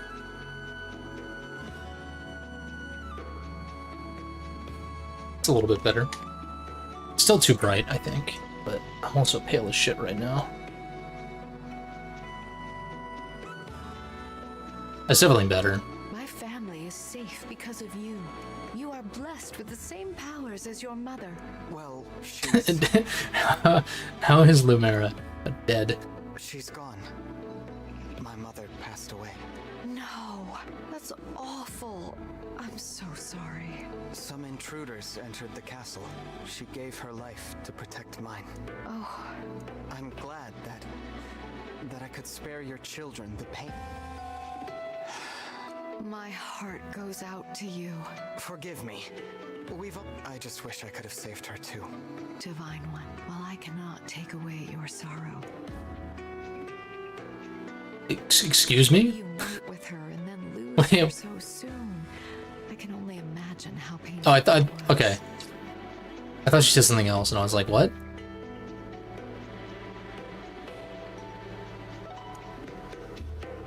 For now, allow yourself to grieve. Thank you, Queen Ev.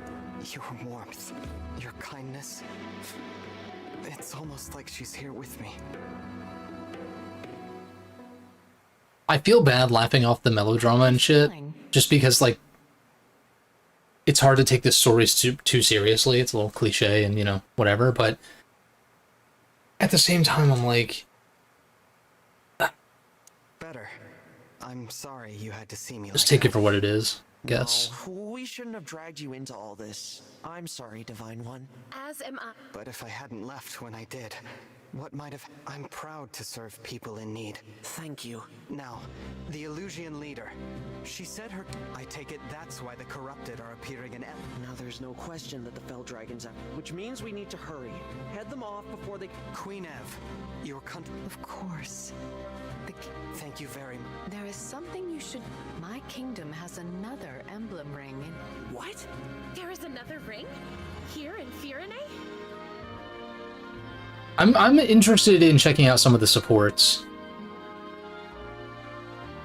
It was kept... because I'm sure there's some good characterization here. It's just For generations, knowledge of this the main ring story, you was know? confined to the monarchs of Firene. However, now that the Fell Dragon has arisen, it is commonly thought that the Divine Dragon gave one. However, Firene, the ring of the Dawn Maiden. Oh, Micaiah, nice. I see. To ensure that no one would find it, the ring was hidden away far from the castle. It rests in a shrine on the Brodian border.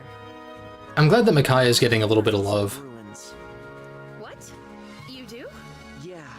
I've got a bit of a soft spot for Radiant Dawn for some reason. I mean, I think that game, like, it had some cool ideas. She told me to keep the location in mind. It's hard as shit, too. Time, I didn't know why. Now it makes sense. I was preparing you for the day you became king. I'll take everyone to the shrine. From there, I can continue on with the Divine Dragon. So, you are leaving, Alfred? Yes. I want to do my part to end this war. With your blessing, Mother, I'm going to help the Divine Dragon bring peace to Elios. Mother, I would like to join as well. Alfred. You have my blessing. On one condition. I swear it. I swear it. Thank you very much. I trust that you will take some time to... The journey ahead will be arduous. May good fortune show. 10k? Okay.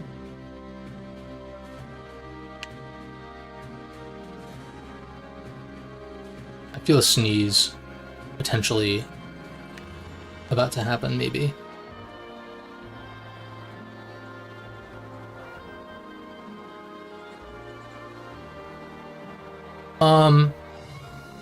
I like these little interstitial hangout areas. Like, I think... Let's think about this, right? So, like, an FE4 remake. In the original FE4, I've mentioned this, I think, in the past... Every stream that I've done of this game, I've mentioned it, but... you have, like, the little castle segment at the beginning of each map. So I think having some kind of Somniel monastery sort of thing makes sense. Now... Thracia ends up getting a remake. If that ends up happening, whenever that happens, I would hope that it doesn't get skipped over randomly. That's one where I think maybe little interstitials like this would be good, but I don't think that a hub would fit Thracia, because you're really just, like, on the move. Like, narratively, like, you really don't have time to dawdle. Not that in Genealogy you do, but you kind of do, I guess. or at the very least, the original game gave you the opportunity to do that, whereas Thracia is very much just like you are on the back foot, you are either on the run or like in a hurry to like chase down what you're trying to do, you know? And then I'm trying to think of like the others. It's like, well, I feel like the GBA titles, if those got remade at some point, you could kind of get away with either. I guess like Sacred Stones would be probably the one that would most likely have some kind of hub area, just based on its original structure, like the world map and like the actual castle locations that you do go to and shit.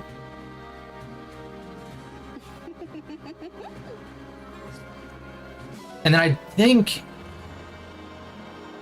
much like what I just said about the Jewdrel games, like if the hub moved with you, yeah, right. And I think like an FE4 remake, it's not that it would be the same hub every time, but you could kind of, it's like different castles as you're moving along, but like they're still castles, right? Whereas like Thracia, it's like you're not really stopping in castles. Right. Yeah, something like that. Like, yeah, something like instead of going to the Somniel after this, like this would be where you do your preps for the next map kind of deal. And your supports and stuff. To kind of line up with the narrative better for Thracia in particular.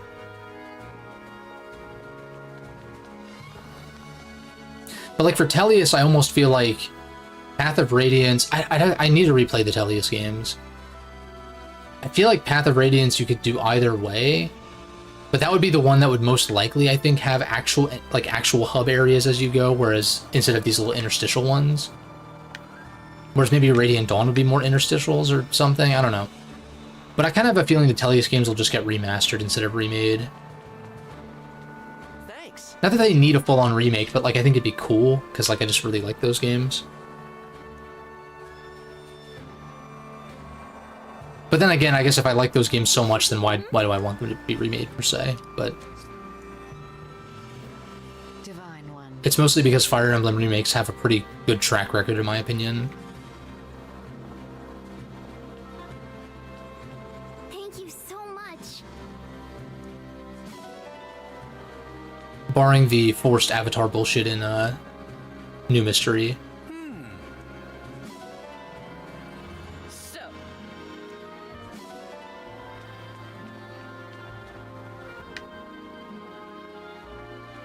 Okay. Yeah, let's make a little pit stop to the Somniel real quick. Hey there, you're the Divine Dragon, right? Who might you be? Me? I'm a blacksmith. And I am Firene. I'll cut right to it. Our friend Durton wrote us and said he opened... And, well... My clothes and accessories. If dirt and Really? Indeed. Okay, I don't care.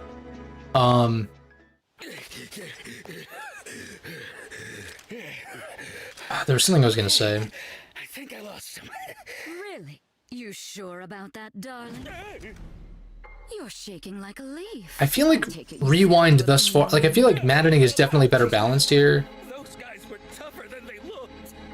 In that, I can tell you things, stuff that'll help you track it down. do I have any Fire Emblem amiibos? I have Ike. The problem is I'm playing on emulator, so I don't even know how I would do that. I think there is a way to, like, emulate that, but I think it's mostly just through, like, some coding thing or something. Oh, how naive you are. After you fail me once, there is no second chance. So he gets killed off screen, okay. No, please don't kill me. Please don't kill me.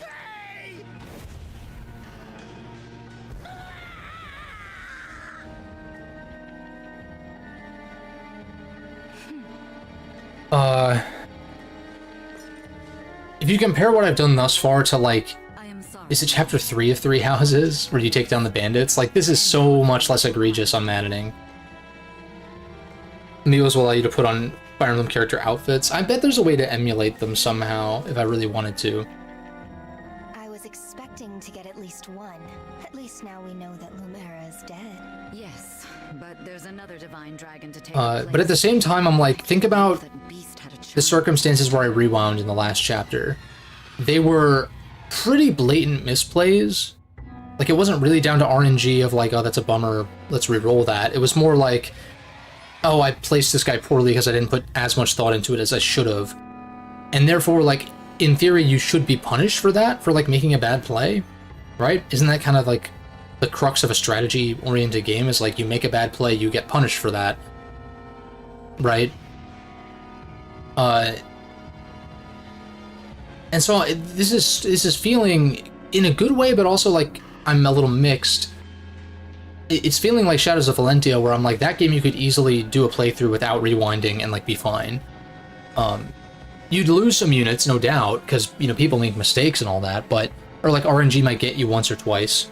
Well, maybe, probably more than that, but you know what I mean. You can, like, play around it if you know what you're doing. And I feel like the case, at least so far, has been the same here. It does explain why she was so willing to sacrifice. I'm sure things will change later on once we face, like, more, like, bosses that can engage and stuff like that. What should we do? The battle at Lethos Castle took its toll. Like, I feel like the difficulty is, like, very slowly ramping up right now, and I'm wondering if it's gonna spike at some point. Leave them be. Well, I guess Chapter 2 was a bit of a spike. But you also don't have rewind at that point. So you're just forced to retry if Lumera kicks your teeth in. And that map is so short that it's not even really a problem. It's not like Three Houses Chapter 3. I think it's Chapter 3, the bandit one at Xanadu. Like, if you die, you game over there without using rewind, then, like, you lose so much progress because that map is, like, really long. Because enemy inflated stats and just maddening not being balanced and all that shit. Most of the time you use rewind is because of player error, and I think that's a good place to be, because then that means that would allow a player to decide to not use it, whereas I think in Three Houses, I know people have attempted Iron Man challenges in Three Houses, which means, you know, if your main lord dies, if you game over, it's like the run is over. And then anyone who dies, you leave dead, and that's very feasible, if challenging for sure, in most Fire Emblems. Pretty much all of them, in fact. Except Three Houses, where, in particular on the hardest difficulty, it's just like, there is too much RNG, there is too much stat inflation, there's just like too many factors for that to be feasible. Because not only do you have to play perfectly, but you also have to, like, not get unlucky.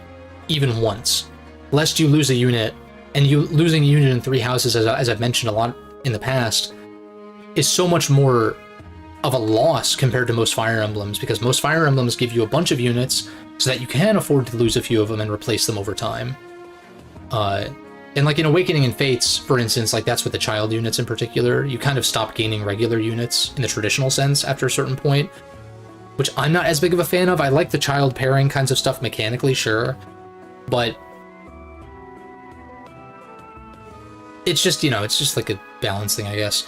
And then you get to the rewind games, and like, sure, Shadows of Valentia has a smaller cast than some other Fire Emblems, but the maps are small enough and the deployment limits are low enough, I feel like, to where I even let some people die even with rewind. And there's revival bounds and shit in Shadows of Valentia, so you can even revive, like, isn't it like 2 or 3 units or something like that over the course of a playthrough? I mean, I think it just boils down to Three Houses not being playtested very well, if at all. And that's more apparent and, like, makes sense, I guess, by the fact that it was patched in after the fact. It wasn't like with Maddening here, which I think and assume was there on launch, and therefore makes sense why it's better balanced. And they were holding on to this game for upwards of a year or more, so no doubt tweaking things very subtly, probably. How hard do you want to go?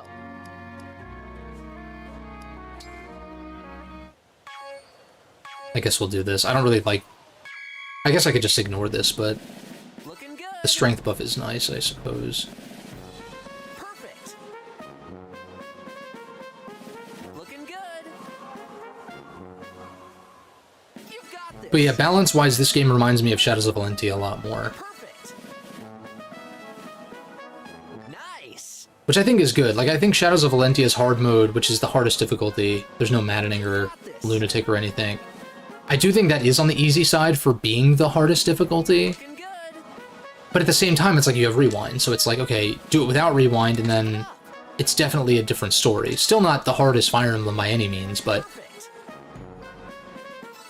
if it means that you can feasibly play without rewind, then I think that's a good thing. I'd rather that than the way that certain Lunatic or Maddening difficulties are handled, like, you know, Awakening Lunatic or Three Houses Maddening and some others, I'm sure. Oh, Path of Radiance Lunatic also, which is only in the Japanese version and is like...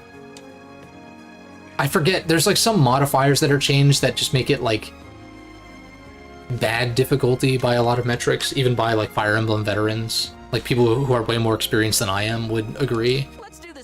And from what I've seen, I'm like, yeah, I don't have any interest in doing that.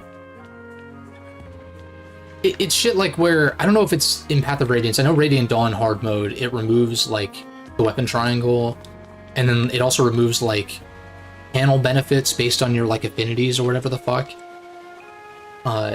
Just like, it's like you don't need to remove core systems of the game for a hard mode. I think that can work in certain cases, like, you know, limiting healing in, or like doing a one-hit death kind of thing in like a Metroidvania, or like, you know, depending on the genre, right?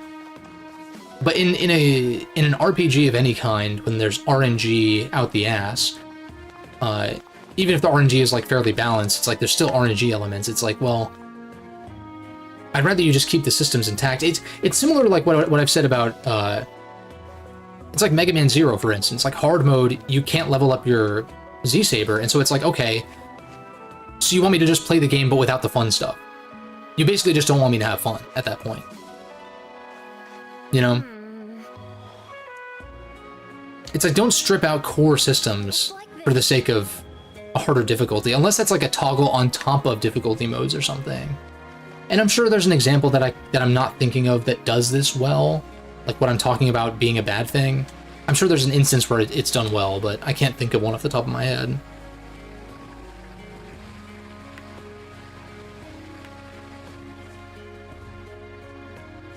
Like, I do think damage modifiers tend to be pretty lazy as far as like difficulty changes are concerned. But I feel like that's more so in action games where that's a problem. Like, that's where you want to tweak other things besides just inflating stats. Or you do the Ghost of Tsushima route, which I still haven't played, where the hardest difficulty is like you're frail, but the enemies are frail too.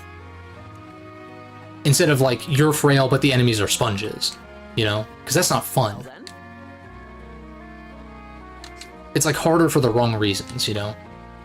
It's like you have to survive longer without making as many mistakes because you'll just die faster. But like, isn't it more interesting if you and the enemy are both extremely frail, kind of thing? I think that's way more interesting.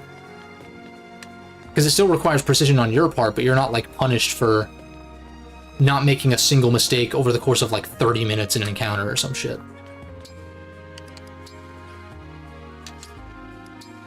But it's a different story when it comes to like RPG balance, of course.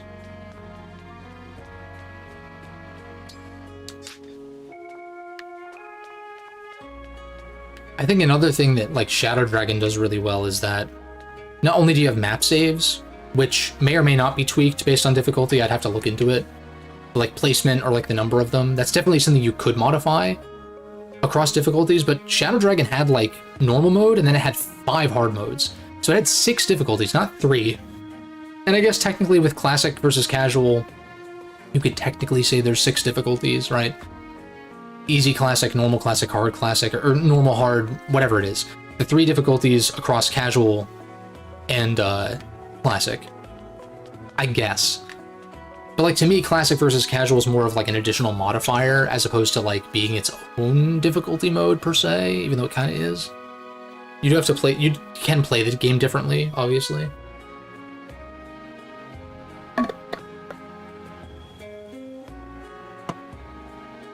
That's all to say, like, I'm satisfied with the way that this game is balanced. Here's how the smithy works. So far, at least. Okay, so we can refine and engrave. Male Alligator's casual outfit is better than female. I'll be here. I kind of don't mind it, actually. The little like half cape thing in the back. It almost distracts from the hair. Almost. Exchange. Oh, I see.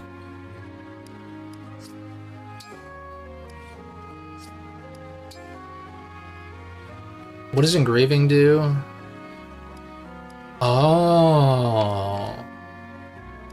Okay, you spend bond fragments and it's based on your guys. Refine. Okay, this is just straight up stat increases.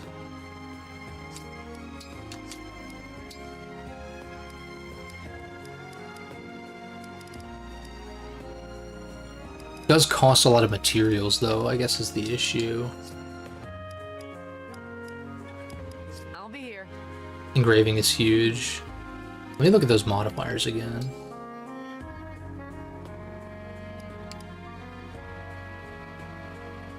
Okay, so like 1 might, 10 hit, 10 crit. Wait, this is actually kind of insane, and you only have to spend bond fragments, of which I have like thousands. This lowers might in exchange for lowering the weight and increasing dodge. And then this is might lowering weight and increasing a void, which might be the best one actually. Well, yeah, because then your speed drop, depending on what you have equipped, is like kind of crazy.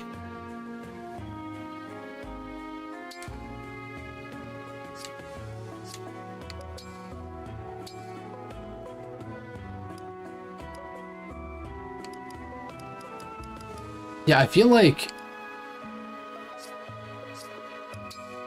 engraving would be kind of nasty. I'm gonna reorganize my inventory first, and then we'll take a look at this. Thank you. Now, about the boutique. So what's the deal with this? Is this just... Oh, this is just cosmetics? That's cool. I don't dislike that this is here, but at the same time, I would rather spend these resources on like literally anything else.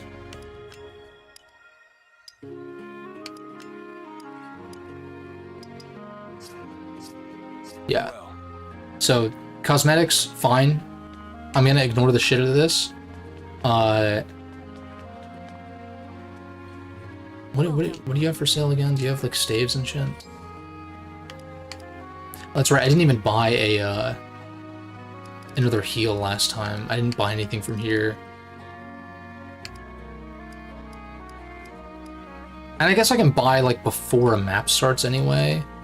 But I do want to buy another heal for you. Maybe 2 actually. Or maybe I buy...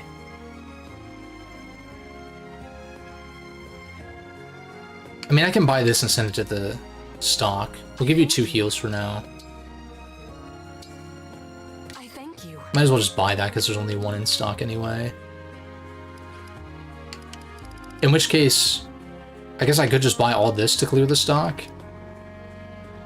It doesn't really cost that much. Even though I don't really like tonics that much, I think they're just kind of like an unnecessary addition. But they could come in handy, I guess. Can I just send stuff to the convoy straight up? Yeah. Just buy this shit. Bingo. Still got 40 grand left over.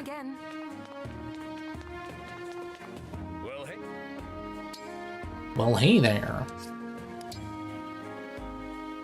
Do you have anything that's like limited quantity? No. So no use in like stocking up or whatever. Nothing new here. So I feel like, if anything, I'm gonna want like the Armor Slayer, probably with Allier. Well, plus he's my only sword user, isn't he? Yeah, like he's my only sword user so far anyway. That doesn't have magic already. So yeah, for sure give you the Armor Slayer. The Steel and Silver, like these were like DLC items that I got.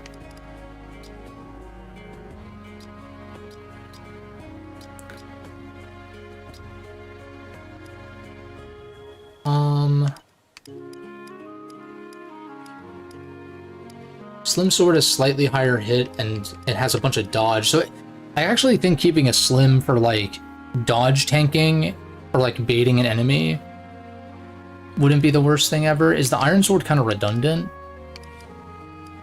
It kind of is. It's just worse than Liberation, right? 17, 111 versus 111. This is all the same. Yeah, it's just straight up worse.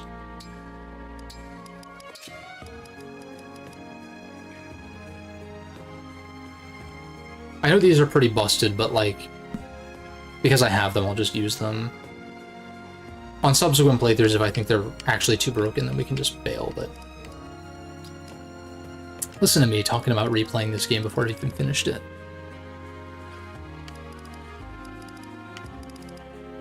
Yeah.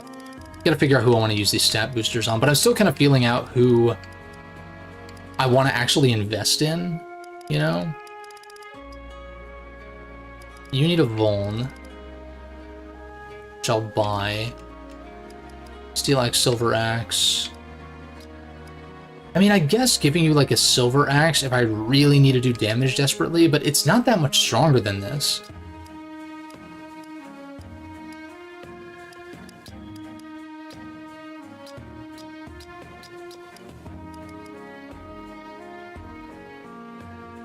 Too early for stat boosters too. Yeah, I think it's a little too early because I want to recruit some more folks first and kind of determine who is worth investing in the long run. And I also want to see like what the deployment limit's going to be for most maps. Because like 3 houses, as I've mentioned a bunch, it's like you're really building up somewhere between like what, 9 to 12 units or something, and you really just want to be focusing on them. And most other Fire Emblems you don't really want to play like that per se, but it's also like there are certain units where it's like, okay, it's worth investing here because like so long as you don't let them die kind of thing. You're playing in classic mode in games where it lets you choose, you know. I think Vander's okay for now. You can deposit this. I don't have like a Thunder Tome or anything yet. I am tempted to give Saline a Seraph Robe though, but I think maybe it is too early to do that still.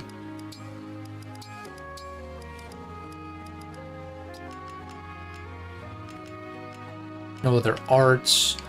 I can bring... Well, I guess it doesn't make sense to have 2 heals at once. I'm just thinking... I don't know what I'm thinking. I think Obstruct is interesting. If we get to a Fog of War map, I can just take this out during prep.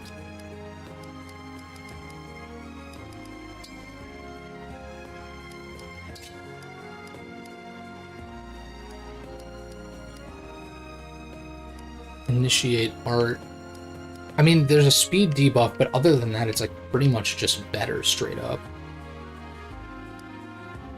But there's no reason to not hold on to both anyway. This one primarily, I suppose.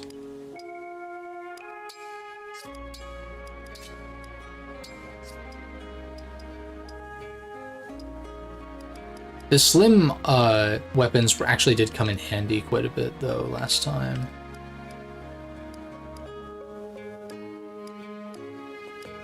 Iron Lance isn't even that much stronger than Slim. So this is one where I'm like, do I want to equip you with something stronger? Alright, let me start by... Sorry, I'm getting ahead of myself. Let me deposit like all this other stuff that people don't actually need to hold on to. And then who was it that needed Vulns? Vander.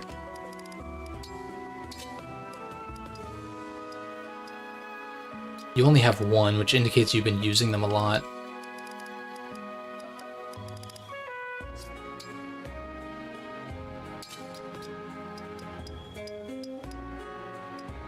In fact, in that case, why don't I just give, like, Clan one of the singles or some shit, because he has room. Yeah, exactly.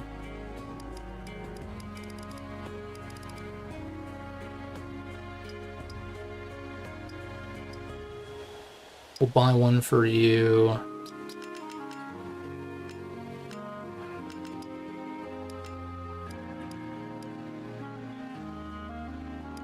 guess it wouldn't hurt to give you one of these stronger ones because you don't have the broken one.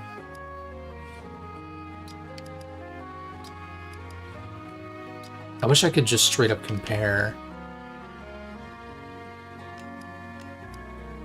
Like, it shows me the increases and decreases, but like I want the details.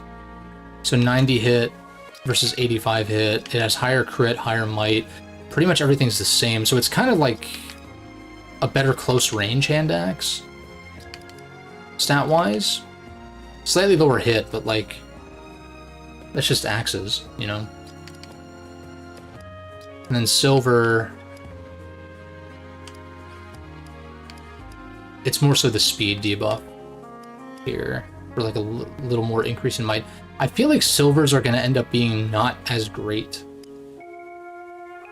Whereas in Three Houses, silvers just straight up outclass steels, from what I'm recalling. This seems to not be the case as much, because of the speed debuff. But I guess if you need a really strong single hit to like secure a kill or something.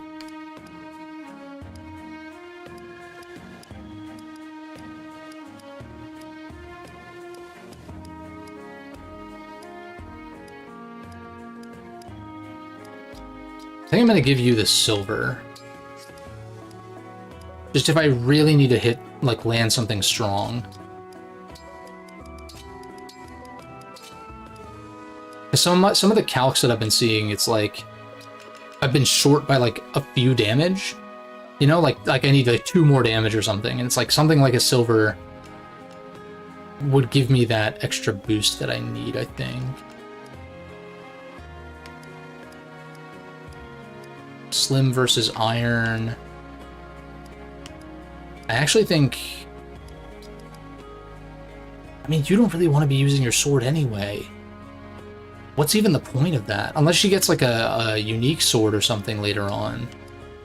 Or I guess if you're using an emblem on her, right? Like if you for some reason wanted to put Marth on her or some shit. Units build. Oh, I guess that's like Constitution in the GBA games.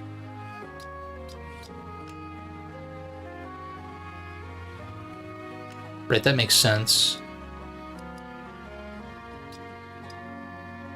Weapon weight is something I could stand. I know like weapon weight and all that and the speed debuff from that, it changes from game to game, but like that's something that I'm not as educated on.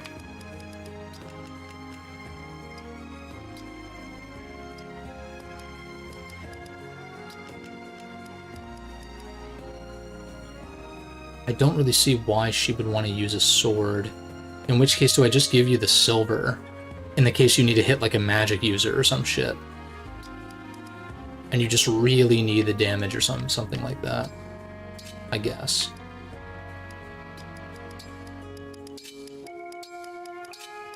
I don't know what position that would be that I would need to do that, but just in case. And then this can be used for like dodge tanking, quote unquote.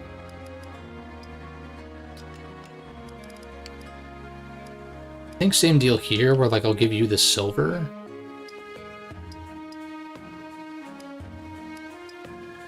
Especially because, I mean, Louis is slow as shit anyway, so like he's gonna get doubled by pretty much everything anyway. So might as well do damage while getting doubled, right?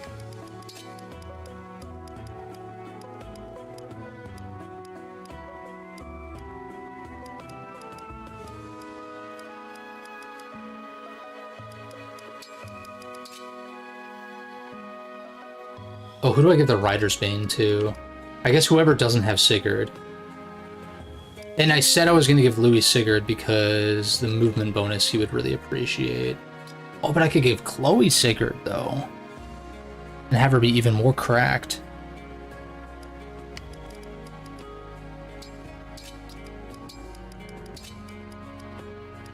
I think I'd rather just give her the actual Rider's Bane, though. Okay, that's everybody.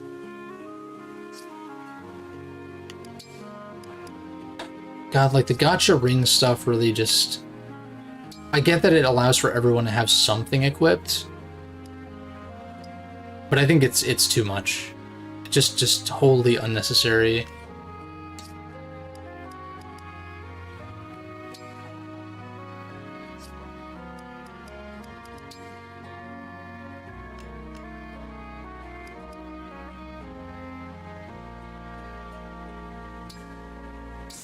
We go together. I feel like this is going to be kind of nasty because the extra move.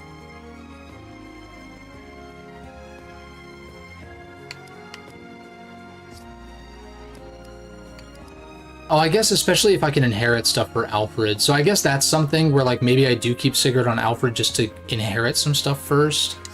Let's take a look at that.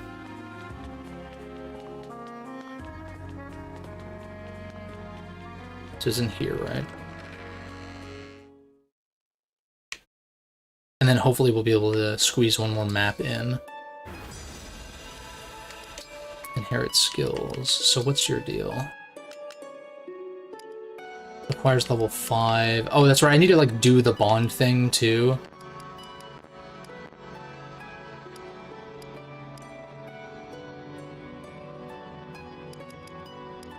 I guess I'll keep Sigurd on Alfred for now, just because he's a little more invested already. Sigurd. Louis. I think I had Valbar on you.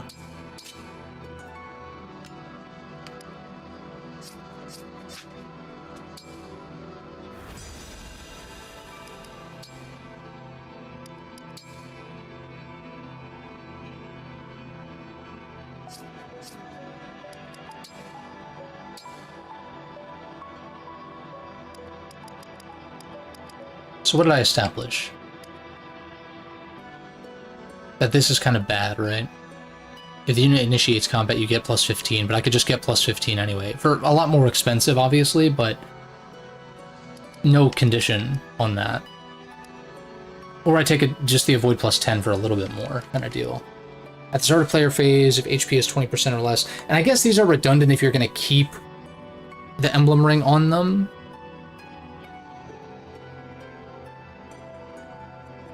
So maybe it's worth just waiting till they're max, unless there is a very specific ability you want.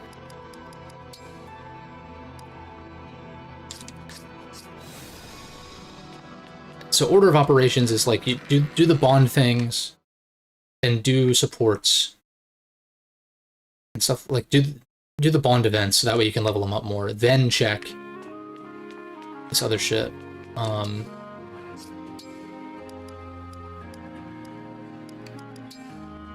I don't know why this is hidden still. For all I had hoped to discuss with you, now that you are before me, I am lost for words. I know what you mean, but we'll have plenty of time to get to know each other.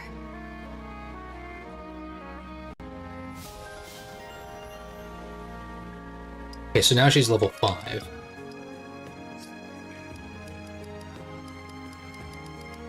Alfred isn't quite there with Sigurd yet.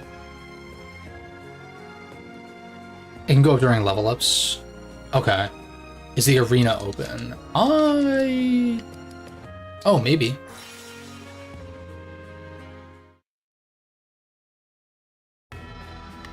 Oh.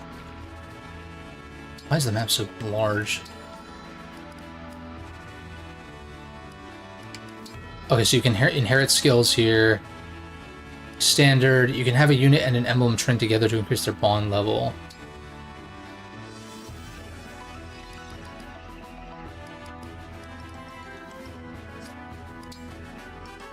So, like, what skills am I trying to get in that case?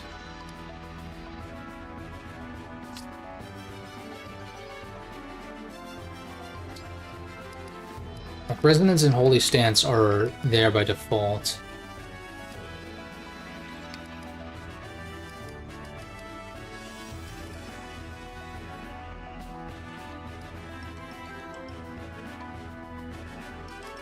Requires level 7. I don't really know what... If a unit eats a packed meal, I don't even know what a packed meal is. I guess it's something you take into battle.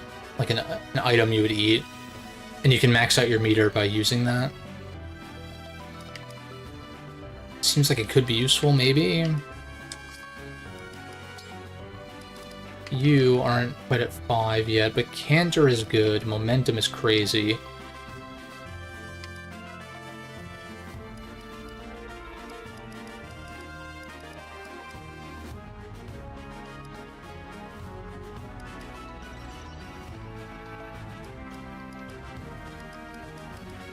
I feel like Canter and Momentum is pretty much all I would really want from Sigurd, I think.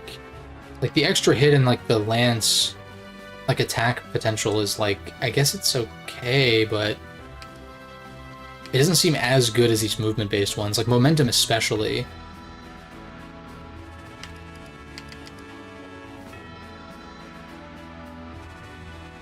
Because Momentum, if you have 6 move or whatever, 5 or 6 move, you get 5 or 6 attack if you use all of that move, and this is plus 6 attack, but with the drawback. So it's like, the only drawback here is that you would need to use as much move as possible to actually get the most benefit out of it.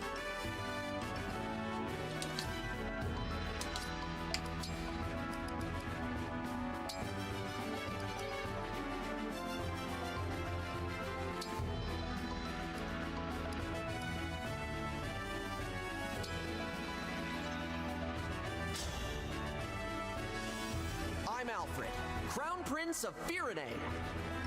I am Sigurd of House Chalfie. Thanks for showing me what I still need to work on. Just fucking destroys him. Oh!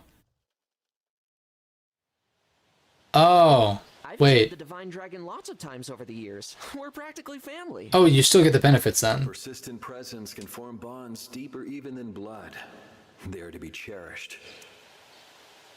Sigurd, my goat.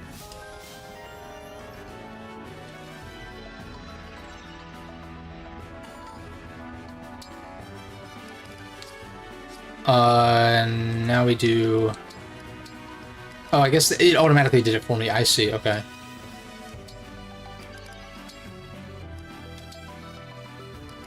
Okay, so it does cost quite a bit to, like, max these out kind of deal.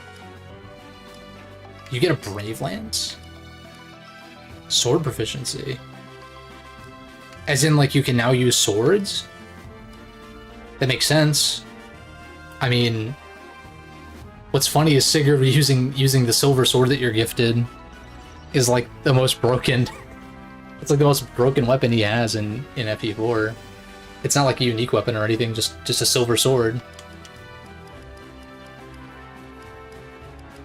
So that would make sense.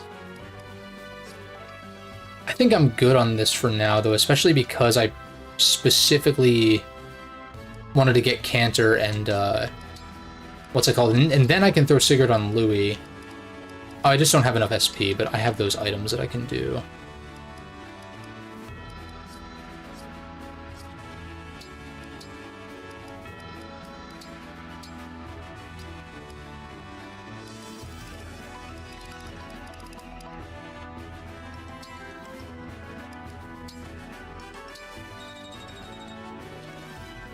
So I need, what, 1,500, right?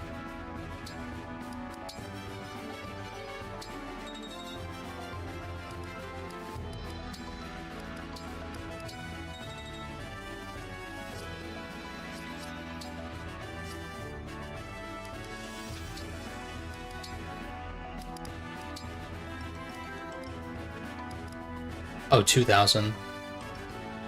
Sheesh. I think Momentum... Man, maybe Canter is like... I mean, Canter's good, but... No, I feel like Canter is the play, but that's a lot of investment. How do you gain SP normally? Like, what's the deal with that? Why is distribution so bad that they had to give you, like, boosters?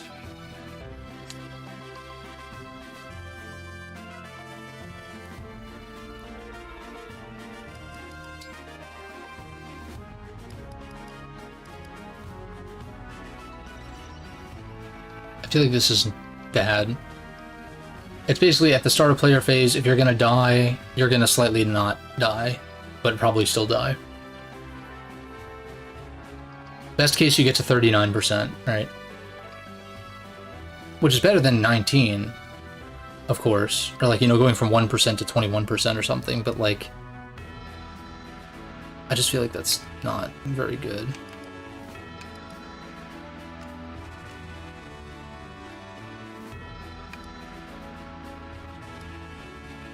Units... Unit makes it... I feel like break defenses is the play for this.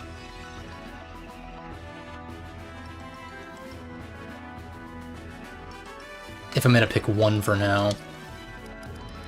And then you...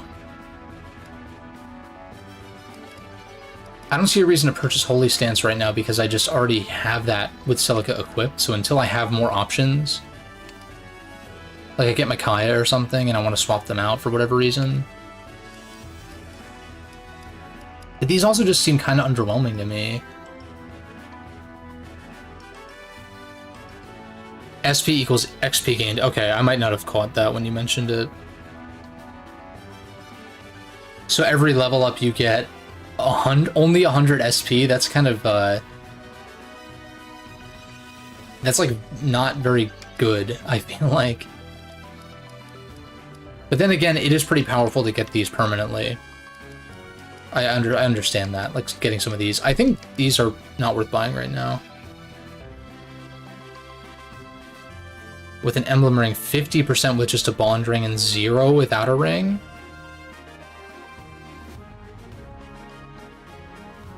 Okay.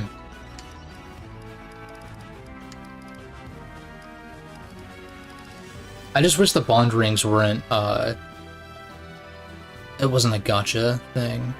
I find that to be a little obnoxious and forced.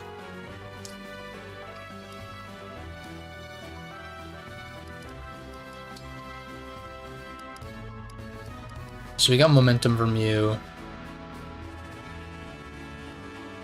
I think I still... Like, it'll take me 5 more levels to get Cantor.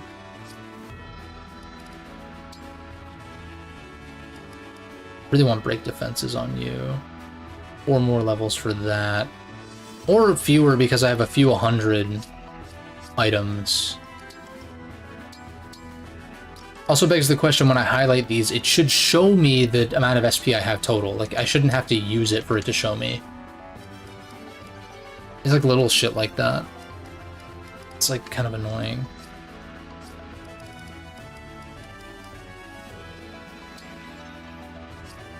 I guess I can view it before I go into the inventory, yeah, but...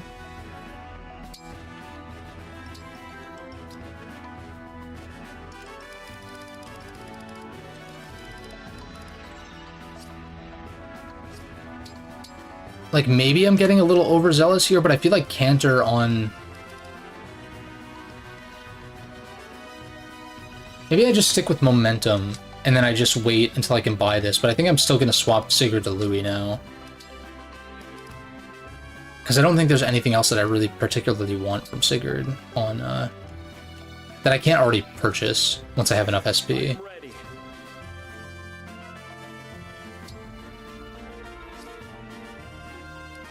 Sigurd on Chloe would be pretty nasty, though, too, to be fair.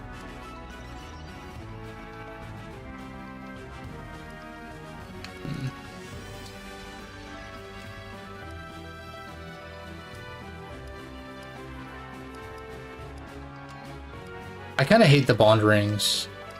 I kind of hate this, like, actually.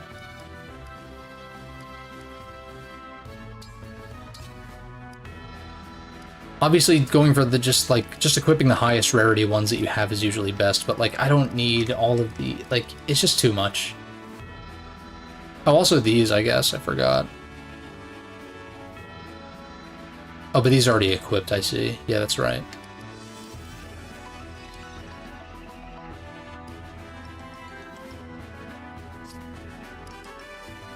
So maybe use Sigurd on Louis for now, and then eventually give him, like, the Fortified Defense one that Boucheron has.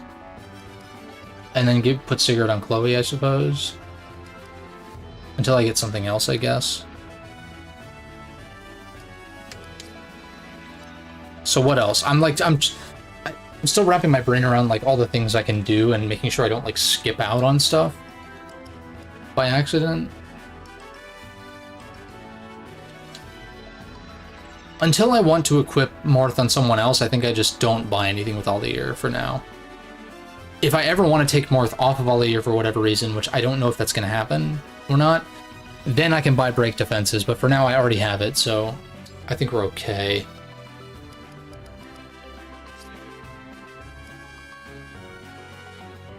And no one else can inherit anything except for... I need to remember to equip Momentum, obviously. And like, yeah, I guess I could take Tome Precision. It's just like a straight improvement, I guess. But I feel like I'd almost rather wait. I mean, I can stack these, I guess. I'll just take it, whatever.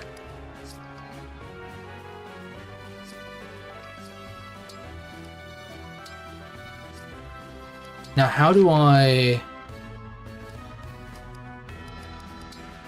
equip manage skills? Okay.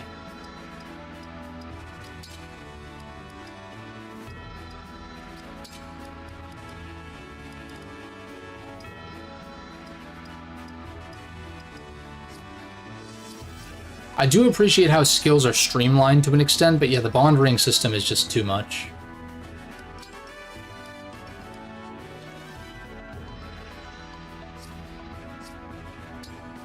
And let me just remind myself, is there anyone else I want to level up their bond at all? I don't really care about these, so I'll just get there naturally. And then I already unequipped Sigurd from you. I could give you hit plus 10, I guess, but I don't think missing has been this guy's problem, per se.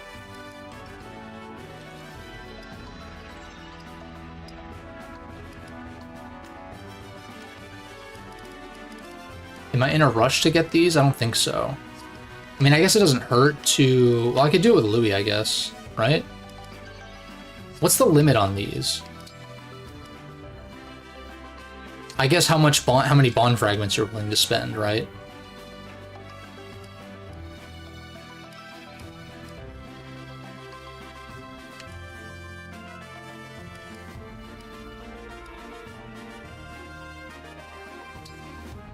We'll just fast track this one, I guess. Sure. I am Louis, Royal Knight of Firene. I am Sigurd. You think to duel me?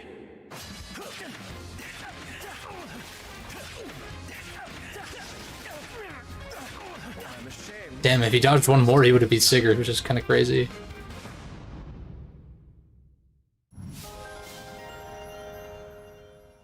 It's like loss, and then you rewarded immediately. So we have 3 arena uses, and this is just for standard leveling up, I guess. I'm assuming there is minimal downside to doing this.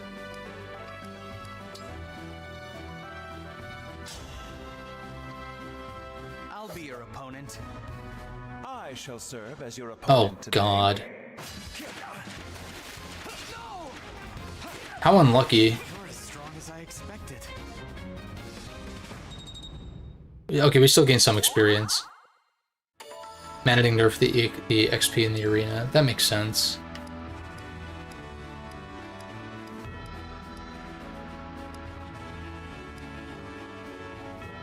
How does it determine who you go up against? Is it random? Is it someone you have a disadvantage against? Or what? Aren't as punished for losing. That's good. Like, if I do this again, is it just going to put me against Louis and then I lose again? 10 XP every time regardless of result. Interesting. I guess, is it worth it to push them to the next level? Or I guess I just want to... I feel like if anything, I just want Altair to get closer to leveling up. I think. Clan, Divine Dragon Fan Club co-founder.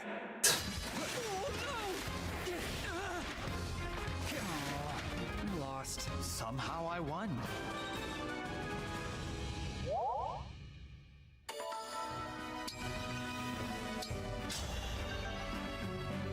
I'll be your opponent. So what's even the point of watching these, or like The way you fight. just skip this? I get the same result regardless. Conversation available, cool. Emblem, how far are you? I just finished up chapter 5. Most Fire Emblems I feel like have 23 maybe to 25-ish chapters or something like that. I don't know how many this game has. But usually it's somewhere in like the low to mid 20s is like the number of chapters on average, I would say. Depending. Channel uploading a lot of late game arena battles that are fun to watch. Yeah, well, okay, I guess to see like abilities proc and see who actually wins and stuff like that. That's fair.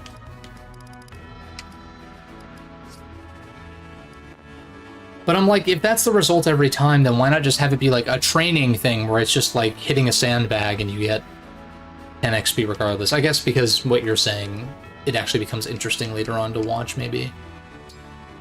It's akin to like what me and my sister would do in Super Smash Brothers, where like if we got up early for like on Christmas Day or something, we'd pit like a bunch of CPUs against each other and watch them fight, like level 9 CPUs. Sometimes giant, sometimes, you know, like with different stipulations and shit. Kind of a similar thing, I guess. Alright, nothing I want to inherit. We're done with this. I don't know that I want to spend more bond fragments on this for now. I do get a weapon at rank 10, though. But that's kind of a high cost. I'd rather just save my bond fragments for when I...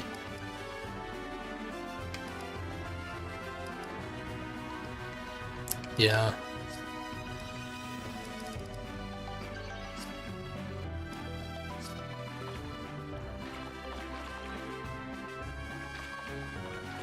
Where the fuck is the door?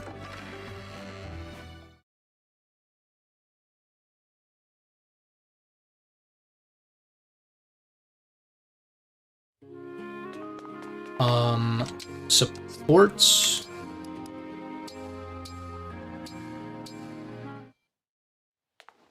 Louis? What are you doing there? Oh, hello, Divine One. I wasn't doing anything of note, merely observing those two over there chat. Okay.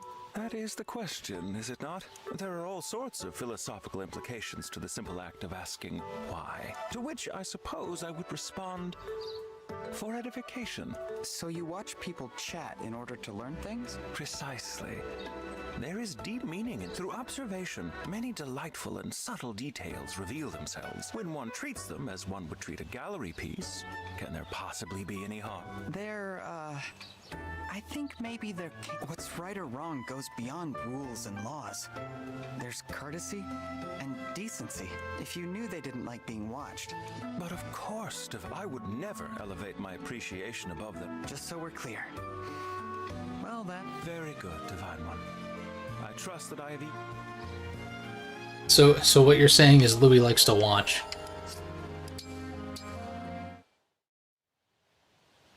Are you ready yet, Boucheron? Ready for... Ready to tell me what you're mixing into your food to get those muscles? That's what you say, yes. But that is the truth. Muscles come naturally to me. That's the long and the short of it. Still sticking to that story, huh? Because I should tell you up front that I've been watching you, Boucheron. Her voice is like... I don't feel like it doesn't fit her physique, but I guess that's the point. And I know you don't do anything but fish or read all day after training each morning. There I am, working up a sweat, while you sit under a tree with a book or a pole. There's no way you can do that and still stay in such incredible shape. Louis supports are fun to watch, no pun intended. It's funny. So, I assume that whatever you're doing on the sly really works. All right. Wait, are you using magic? Unbelievable. No, it's nothing like that. I'm done arguing with you about Are you magic doping? The prince's retainers quarreling. Good day, Etienne. Right. That's just what he'd say if he was hiding something.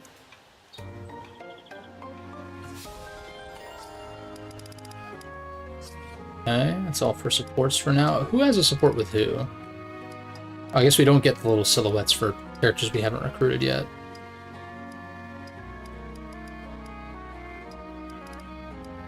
Okay, I'm not seeing anyone. So everyone who has, if someone has a support with someone, they always go to A rank, it looks like.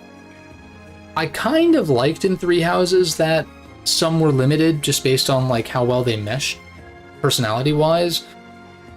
But at the same time, it's one of those things, it's like, I guess it would be kind of nice if you put in the time, like, quote-unquote, if they put in the time to get to know each other, you know, in quotes, mechanically, right? If there would be, like, an A rank of, like, Sylvain with some of the girls that he only gets to B rank with, for instance. But at the same time, it's like, I guess, in no circumstance would that relationship blossom to that degree or something. But I get why that can lead to some, like, it being disappointing as far as like a game mechanic is concerned. But I kind of did like that, especially coming off of the 3DS games like Fates and Awakening in particular, where it seemed like almost everyone had a support with everyone, and so they were just really, it was a quantity over quality approach.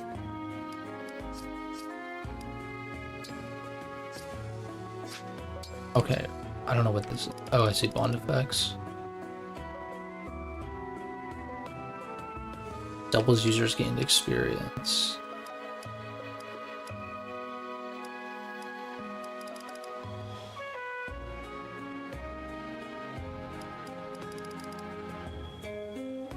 Text point. Yeah, I know how Breathe Lance works. Okay, interesting.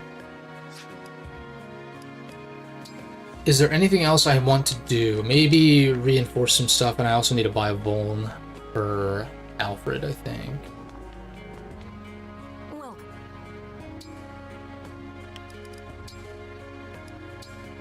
I thank you. I think Allier will be fine with just 2. Do come again.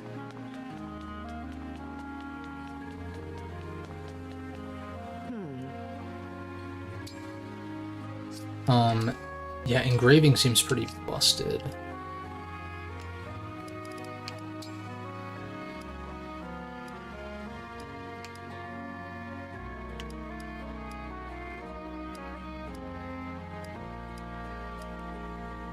feel like lowering the weight would be the play. I definitely don't want to decrease the might on this, though.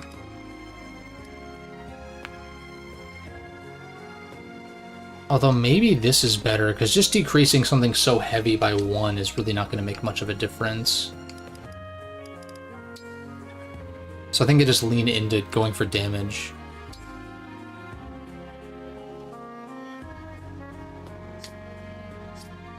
Oh, Liberation. That's a good point. And this is like a unique weapon too, so I feel like it would be worth going for that probably.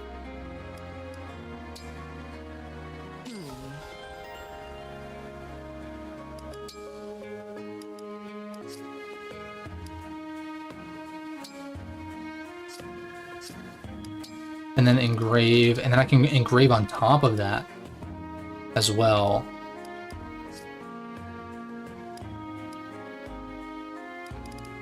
I kind of wish I could sort by unit here. It says 2 weight.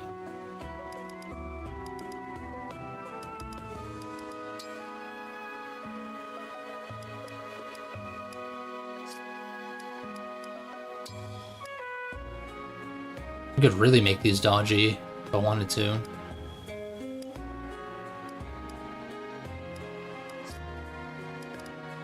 I think the Armor Slayer for sure, and I think what I said makes sense. It's like, what's the point in lowering the weight by 1? Like, nothing. Unless there's some kind of calc I can do, in which case it would matter. But like 13 weight is so heavy already, it's like, dude, you're not going to be gaining that much more speed, if any. So I'd rather just do this.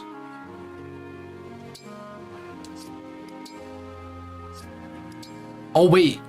Oh, okay, I see. It's because I already have that one equipped. I get it. This.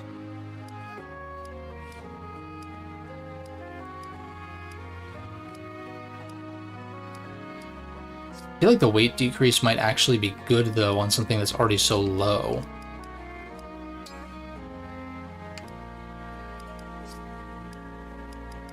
Like, an iron sword is 5 might, 5 weight.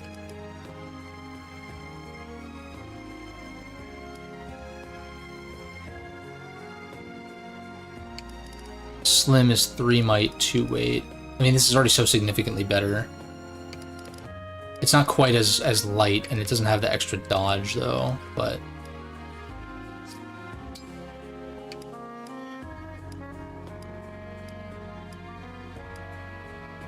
I mean, the crit chance is kind of nice. Like, going from 0 crit to, like, any crit, it's like, I feel like that's sometimes worth it. Obviously, based on your dexterity, it'll change too, but... if this has a 0% chance to crit in most circumstances, and I can make that something... Now, going from, like, you know, let's say 0 to 1% crit, like, that's worth it just for the 1%, but then going from 1 to 2%, I feel like is less worth it. Because it's like, okay, you can already, you already have a super low chance to crit, you know, a slightly higher chance to crit, but, like, you still have a chance to crit already, kind of thing. I don't think it's worth influencing the actual decision here, but I think it's worth considering. Although I think with this, I'd rather lower the weight and get the avoid, I think.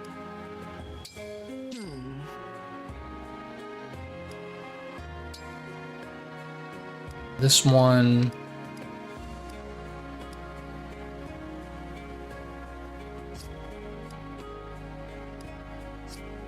can I refine? I can refine these.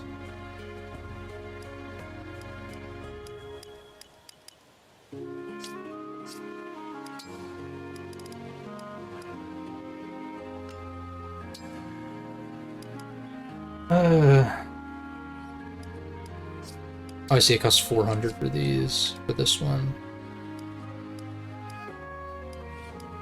Wait, so this is just now strictly worse than Liberation. And I'm probably pronouncing that horrendously every single time. Grants +3 attack for 1 turn if user has 50% HP or less.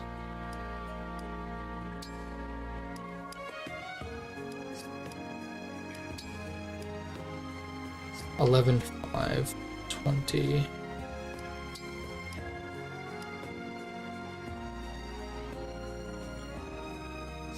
I feel like this is not really worth investing in, maybe. At least for now.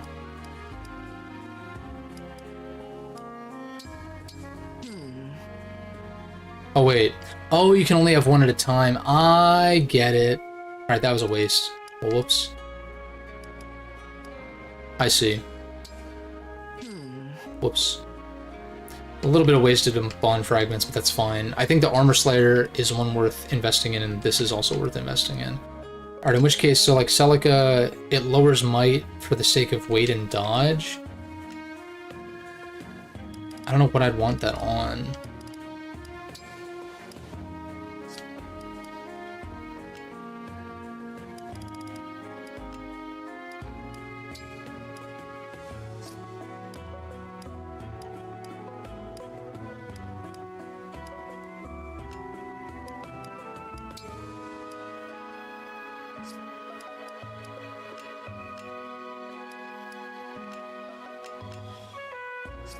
Maybe nothing for now. I can't think of a use case that I'd want that on. I really need damage. Like, maybe this? It brings it down to 7 might for 12 weight. It has the effectiveness. I'm like, I don't know, I'd rather just have the damage, I think.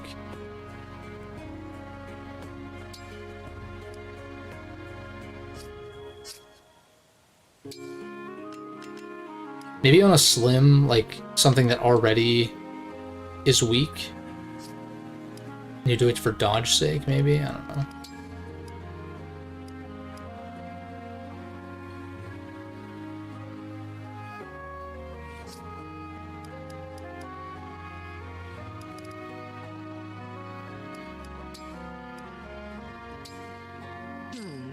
just try this, I guess.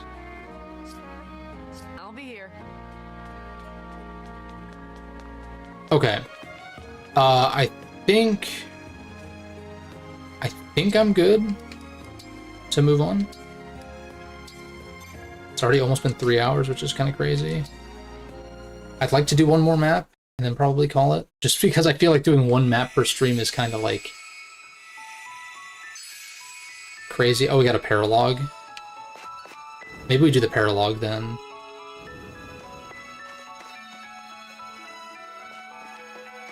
Because that'll probably be shorter, if I would imagine.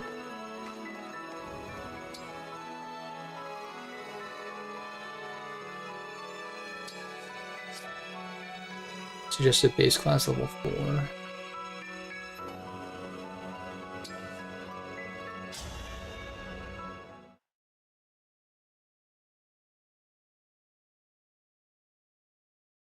I guess it wouldn't be the worst thing if it was one chapter and then a little bit more per stream. It's just These pills ought to clear up the problem.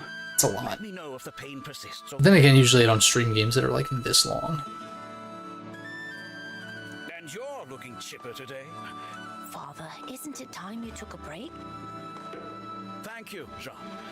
You didn't burn yourself or anything preparing it, I hope. You worry too much. It makes me... Doctor, you have to help us. Monsters are on the attack and people are getting hurt. What the devil are those beasts?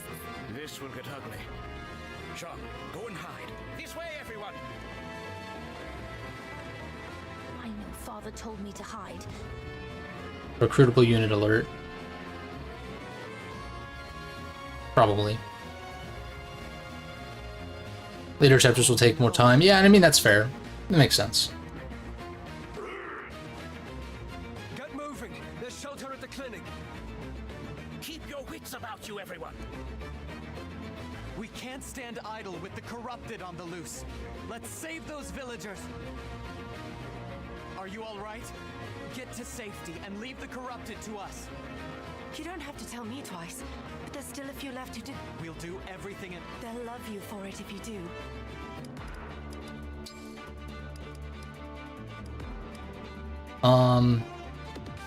Alright, decisions. Let me take a look at the map real quick.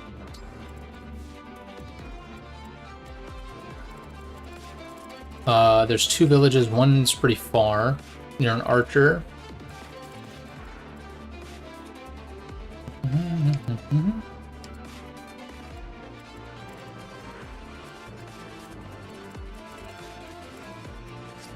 And the objective is rout the enemy.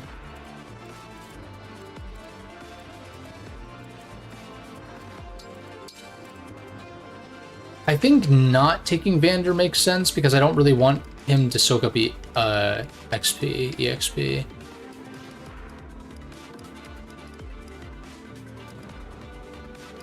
And I feel like Saline's too broken to not take also.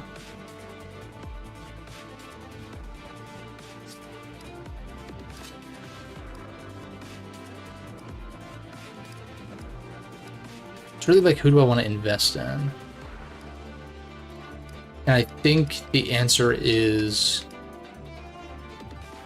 Well, let me see.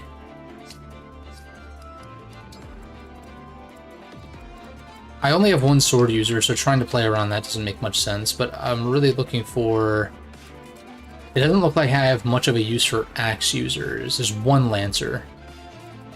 And that could be taken care of with a bow. Not that I was going to deploy Boucheron anyway, but... It's mostly axe and sword guys. Alier should take out the axe guys, of course. Coupled with, like, ranged attackers. And...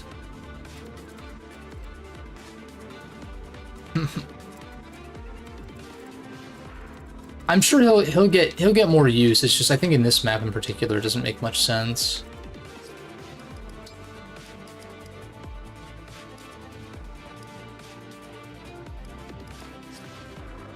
Do I want Chloe on the squad? I think I kind of do, because she's kind of a beast. But I'm like... In favor of who? Maybe Alfred? No, I just gave Alfred momentum. I feel like I should use that. He gains +5 movement, right, when you engage. Yeah. So 1, 2, 3, 4, 5. Whoops. 1, 2, 4, 5, 6, 7, 8. So I can go and like take out this guy. Probably.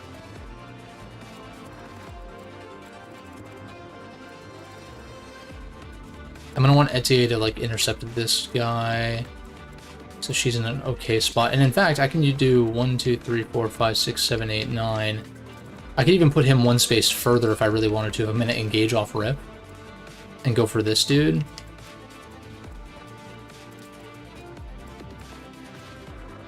Seven, 8, 9, 10, yeah.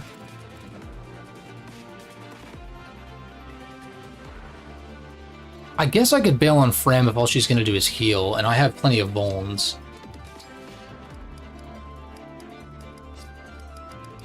I think that's the play. Hey, what's good? We are paralogging indeed. I think I'm gonna try to knock this out and then probably call it. Because we did do chapter 5 earlier. Let's see though.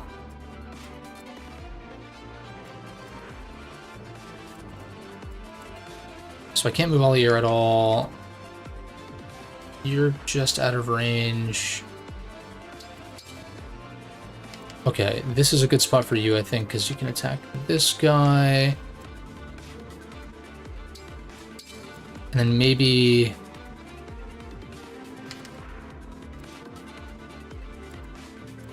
Well, I guess I could Warp Rag, worst case.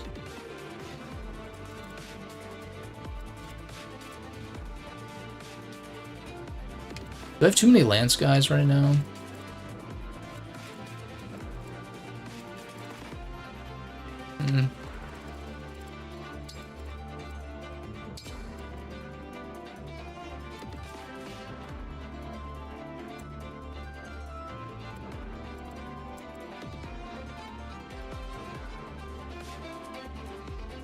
Just gotta have a musical installed. I was streaming. How's it treated you? I'm really into it, like mechanically and all of that. I think the bond ring stuff is like where I'm kind of just like, I'd rather just not have to deal with this. Because I kind of want to get, I want to get back to the maps as soon as possible. And like, it's definitely better than 3 houses as far as like the tedium and shit. I guess I'm still just getting used to like, what can I do with the Somniel? What is the order of operations I should do things? Like, ranking up your bond level before checking inherited skills, for instance, and like certain things like that. It's like figuring that out to try to make things a little bit quicker. But I really am digging what this game is doing mechanically, like from how it changes just like the core battles and stuff like that.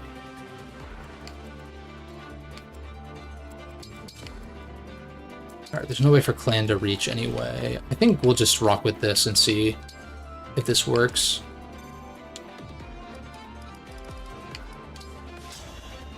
I kind of already did my inventory management stuff. We couldn't get to the clinic.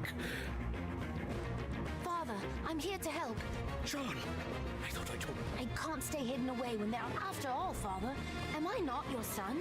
My lessons have sunk in, I see.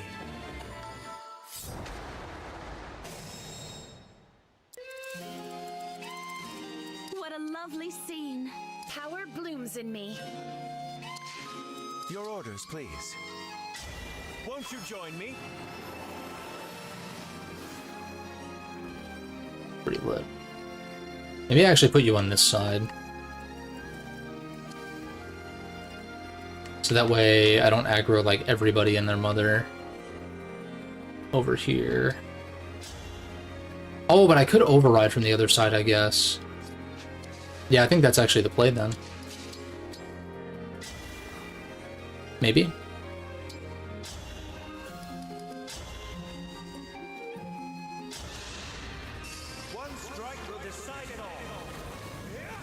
Personally, would just get to the next bond level before doing skills. Right. And I guess it's also tricky kind of determining When I can canter out of the way, too.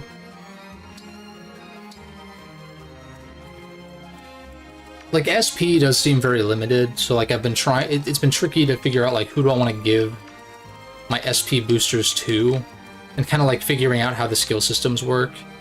I understand it now, it's just, like, it just took me a second.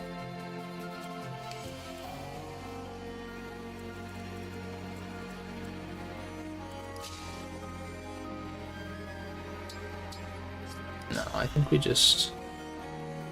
I guess we don't quite kill, but if we put Allier here, then I will.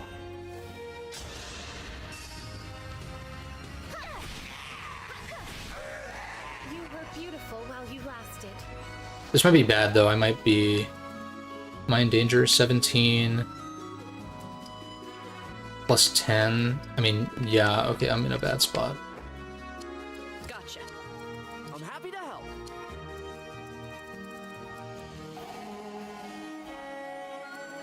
Maybe they'll miss? I don't fucking know. I can rewind if I really need to. Or, if I do end up aggroing this axe guy with someone else, that could be another play.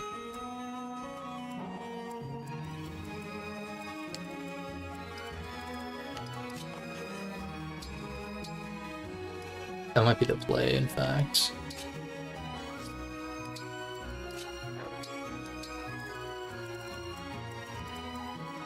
For the Divine Dragon. You would deal 18 to clan, in which case I would live.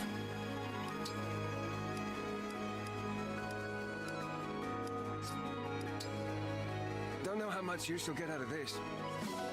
Defense tonic. Oh, I forgot I did buy some tonics that I could have used. We'll just try this. Oh, nice. He went for Allier.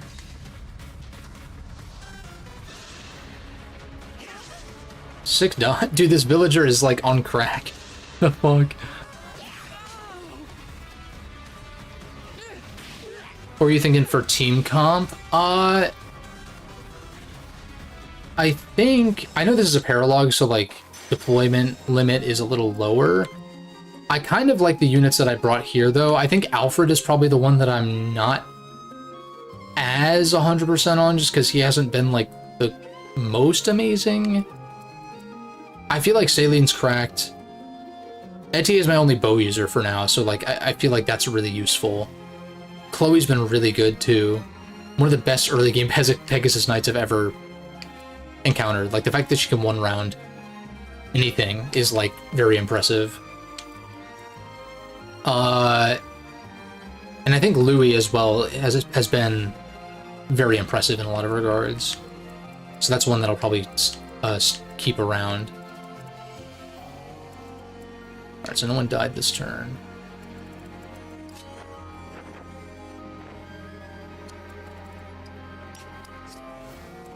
I guess you would deal 7 to Chloe, and then you would deal 11. So I can tank both if I wanted to, like, bait these guys out. But I want to kill these folks first. I'll manage.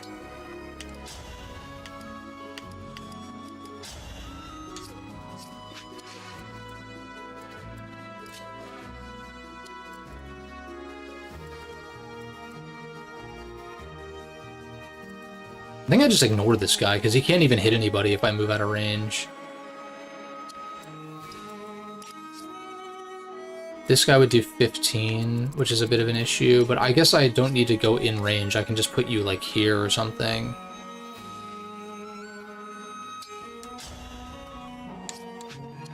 But I should probably just get a kill if I can. Like, I won't kill this guy, but... let's play a little aggressive here. What's the usual go-to play style? I feel like... I don't know, I feel like I usually play sort of defensively. I mean, it depends on the game, because like some are more suited to player phase versus enemy phase and all that kind of stuff. Crazy crit.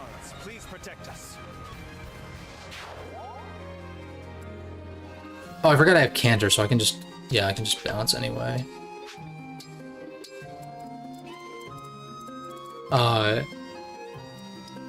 What's it called? Because, like, with Genealogy, for instance, like, maybe that's not the best example, because that isn't, like... I don't know, it's flexible, but at the same time not. Where, like, I would just put, like in that game in particular, you just put Sigurd at a choke point, or you put, like, a super strong unit at a choke point, and watch enemies fall. So, like, in that case, I was playing, like, pretty, I guess, defensively, I guess, but that's kind of a game where, like, the best offense is a good defense, I suppose. I guess it's not really something I've thought, like, too much about, I'll admit.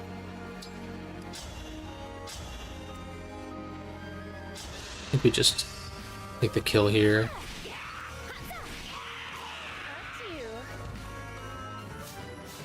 In most games I like to... Oh my god. No magic buff, but like she doesn't even really need it right now.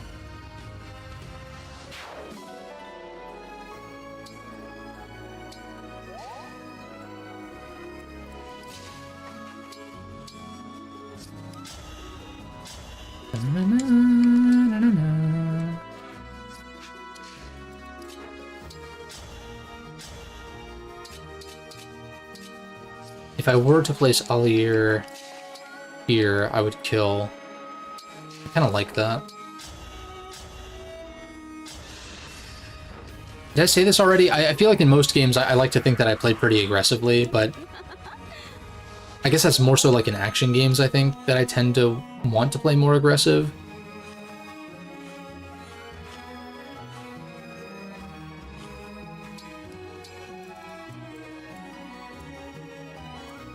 Don't look at me right now.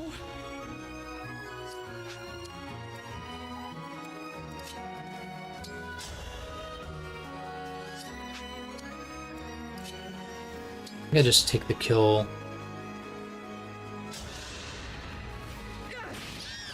The strength of the stewards. And I will say Clan, I don't think Clan is a unit that I want to, like, that I'm necessarily tied to keeping around. It's just I don't have another mage to couple with the Saline. But he has been useful because of being an early game mage. I'll put you here.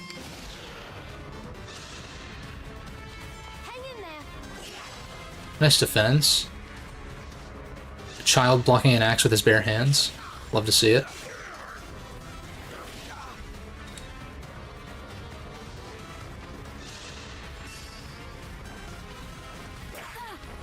I forgot to swap my bond rings around, because I don't think anyone has spur defense.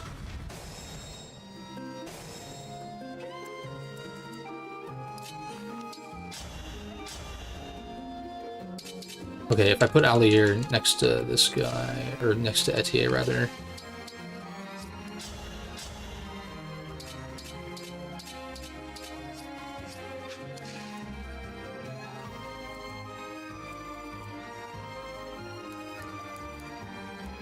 Grants +2 attack to adjacent allies. Is it go time? I guess we just Rider's Bane, right? Because I'm gonna want to defend Chloe from the archer anyway. So let me see what the ranges are. Okay, yeah, we're cool. We're cool. We do love child soldiers, earn your keep. That's funny. That's funny. I mean, this is the series that, like, has child soldiers galore, too, so...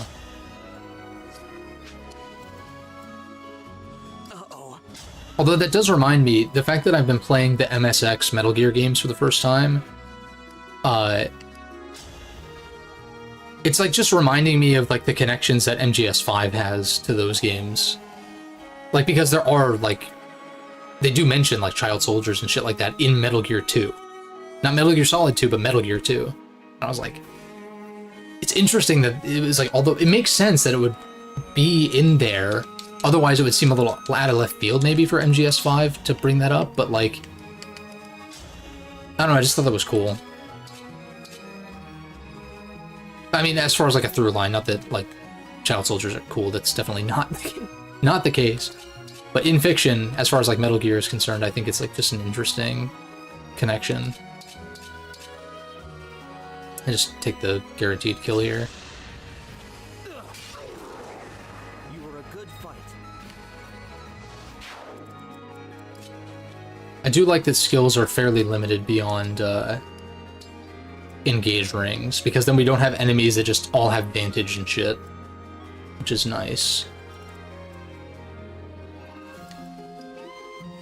You deal 12, and you probably don't double, right? 7 speed versus 4 speed. Yeah, I need to put Alir here.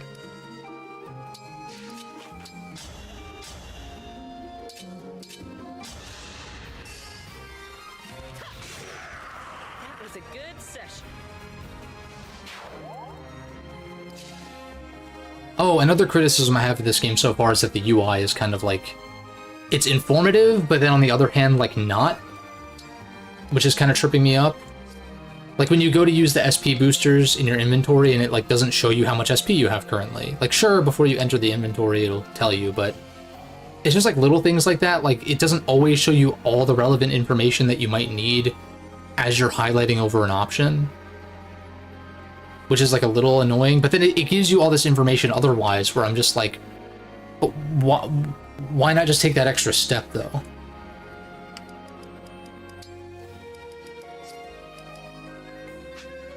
Especially for a game that was like on hold basically for a year plus.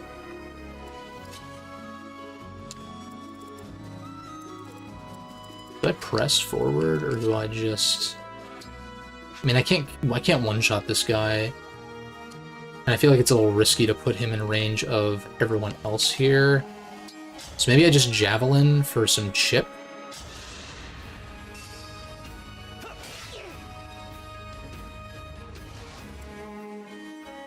I could just stay here. Oh, I guess I could have... Okay. I can rewind to that point if it ends up being relevant.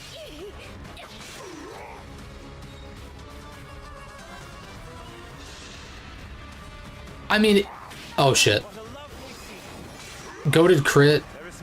That was definitely a misplay, though. I just didn't get punished. It's like... It's really like a small thing. But check out the trial tower yet. Did I? I think all I did was the arena.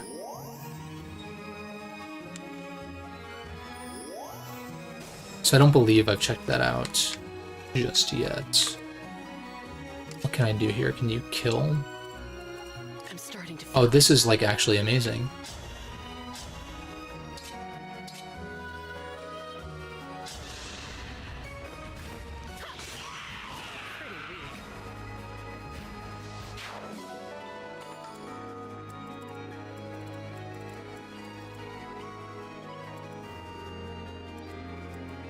Give Alir the kill here as this axe guy makes his way towards us. No reason to not use this, especially because it'll what's it called? Yes, go to level up. Finally, we got strength. Finally got strength.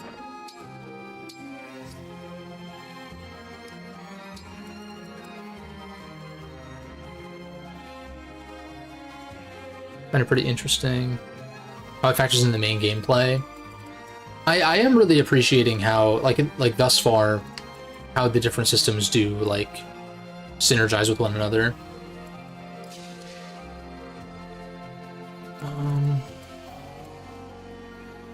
I can't really do anything. If Alfred can get the kill, that would be cool.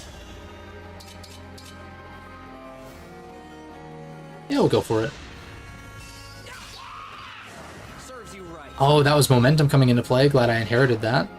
Gotta remember, that is a thing. Might as well... I don't know if reinforcements are going to be a thing. I kind of doubt it on a map like this, but we'll take this anyway. And then...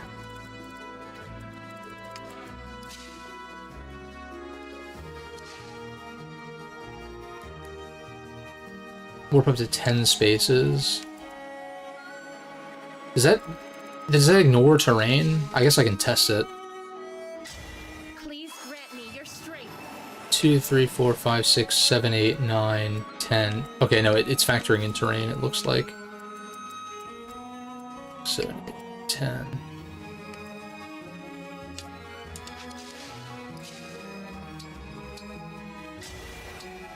If I warp Ragnarok from here, I'm just trying to think like if I can warp and kill this guy once I visit this house. It'd be like 1, 2, 3, 4, 5, 6, 7, 8, 9, 10. I'd have to be like all the way up here. Or I warp Ragnarok and kill this axe user right now. It's probably a better use for it, although I can't quite kill, I guess.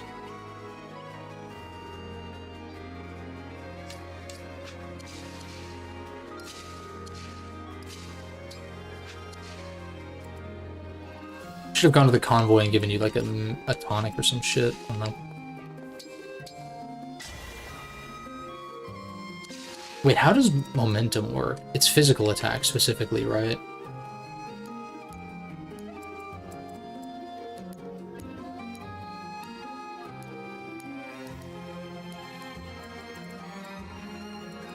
Or is it just attack? Does momentum work with magic? How many supports? Oh, a few. I've seen a few C supports. So like I saw one with Louis when he was people watching, and like the fan club one with Clan and Fram and stuff like that. Nothing like too interesting just yet. Seeing this makes you want to play again. Hey, I mean, gotta do what you gotta do.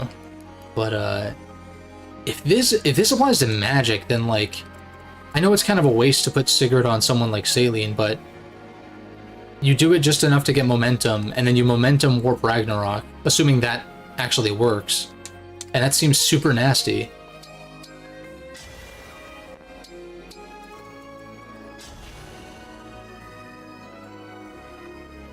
I think I still just might as well go for this.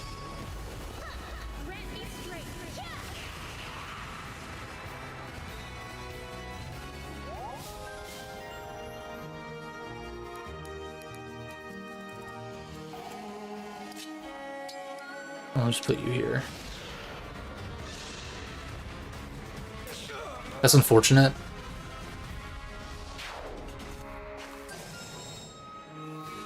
Could I have done this in the way where I did save everybody? Probably. Is it worth rewinding for? Probably not.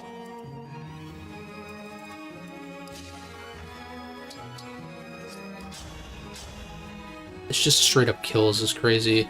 Although wait, I just die in return, whoops.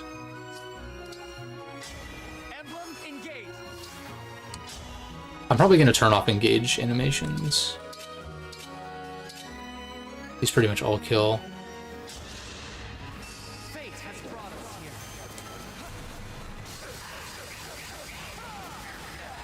Get murked.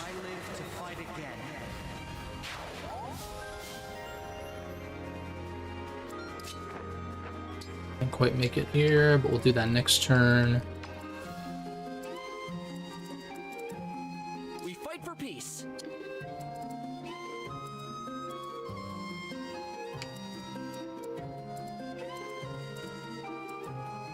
I mean, I guess I just do this.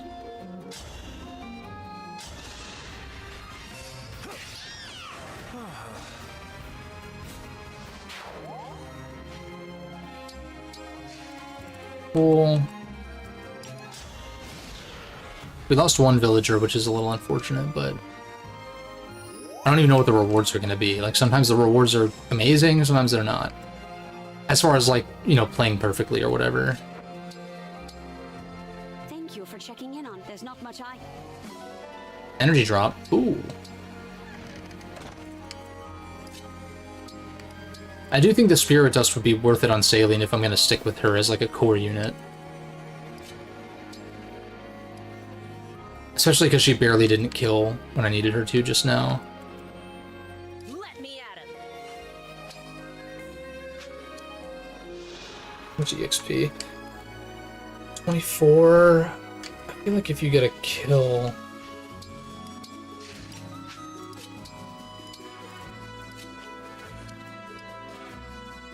Deal 17. Whereas you deal 10 back. It's pretty bad.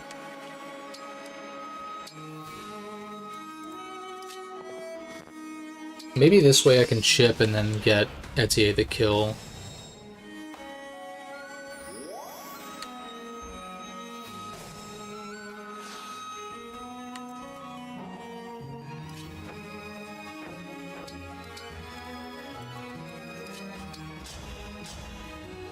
Yeah, like you deal 10. Oh, you also get doubled. Why is this guy so strong?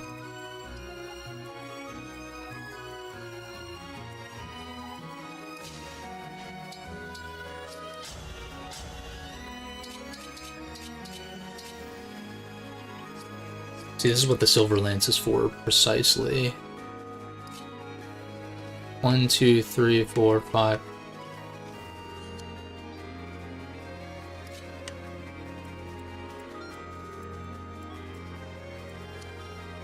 Like, if I want to do this, if you want to get the most out of momentum, don't you want to change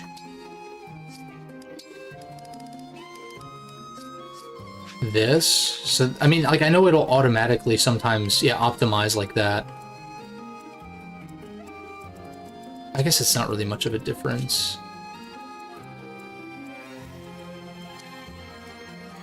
But yeah, because if you try to go a long way, it'll try to optimize, which is sort of unfortunate, but it would be a little silly if you could just be like do a zigzag and then get max momentum every single time. No, not bookmark system.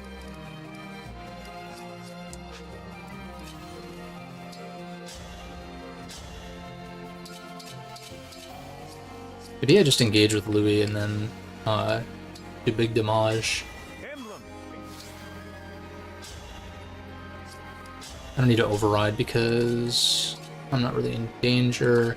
This does 19. You just do that. Oh, this is the boss. Okay. I see.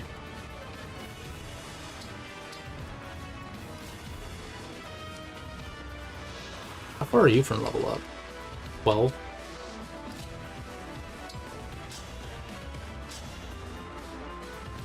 How much does Etier do again? 10?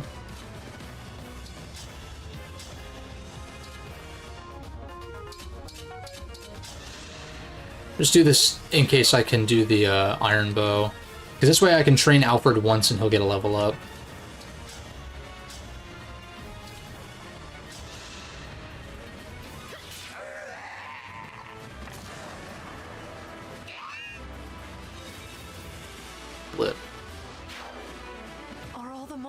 Yeah, there were a few casualties. One casualty. Shut the fuck up. I don't know if you should be thanking me. If I'd God, stop. Stop making me feel bad. We're grateful for your help. This isn't my... We're grateful for your help. If only you could have saved our best friend.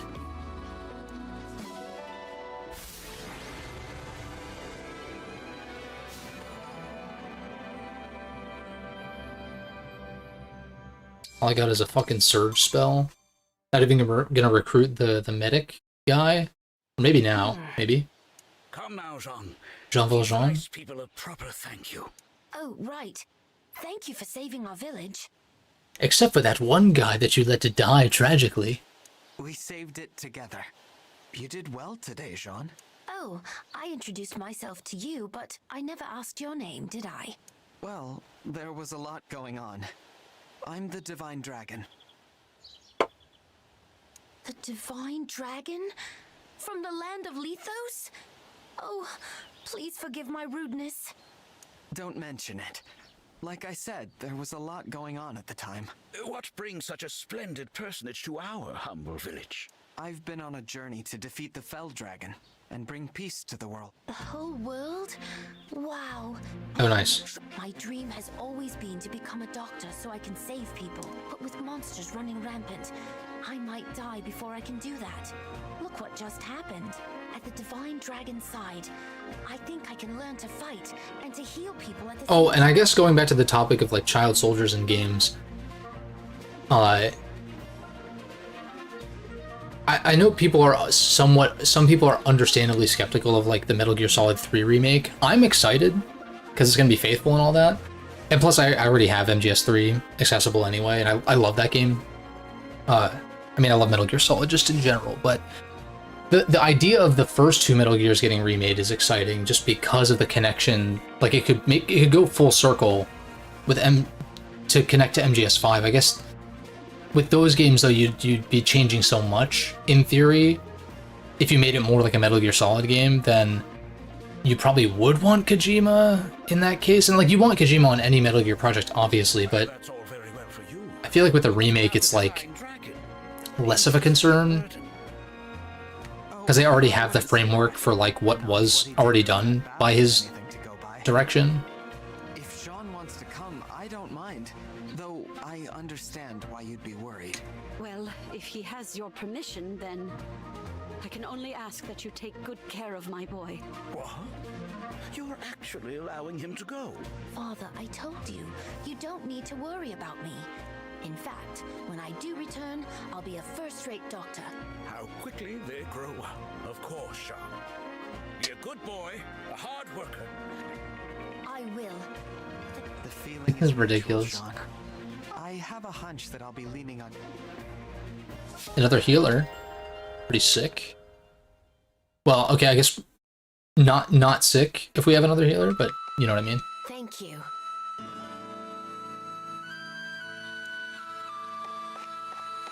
Lots of items to pick up.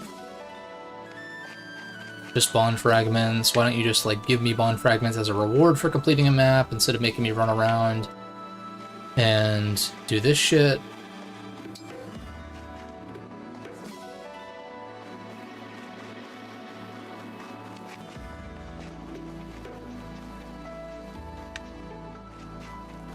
Where the...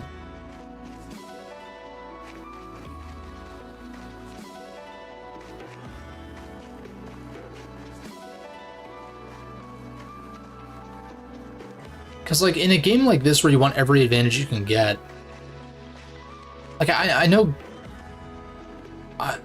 gamers have a tendency to, like, optimize the fun out of things at times, but, like, there's some famous quote where it's, like, given the chance, gamers will optimize the fun out of anything kind of thing, or any game or something like that. I think it depends on the person, obviously, but it would feel wasteful to just, like, leave these items knowing that they're there. And so it's like, why would I not pick them up? But it's also like, I'm complaining about it at the same time, so, like, why don't I just not? Am I really missing that much? But it's like, well, you just never know, especially on a first play. If on repeat playthroughs you're like, yeah, I don't really need to bother with this shit, then cool. I am an appreciator of the replay experience. For sure. Whether that be something where you can carry stuff over a la New Game Plus or whatever, or if it's simply just carrying knowledge over, I think that both are valuable when discussing replaying any particular game. But yeah.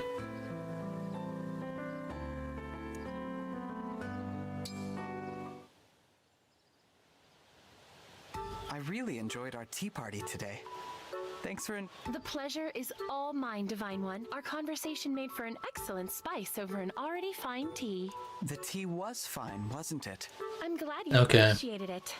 The leaves were grown in Firene, you know. The delicate, subtle taste embodies the spirit of our kingdom. It is my utmost favorite. Yeah, I've heard the Firenes prefer the pastoral life over any kind of open conflict. That really came through in the... There's a Firenese folktale. Our royal palace is home to a spirit who ensures happiness for the virtuous. For thieves or interlopers, however, the spirit drives...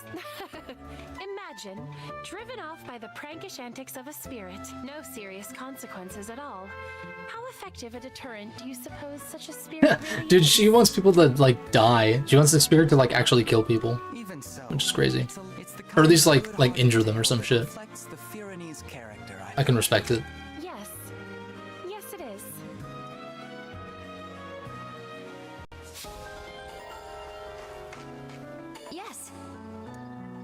No.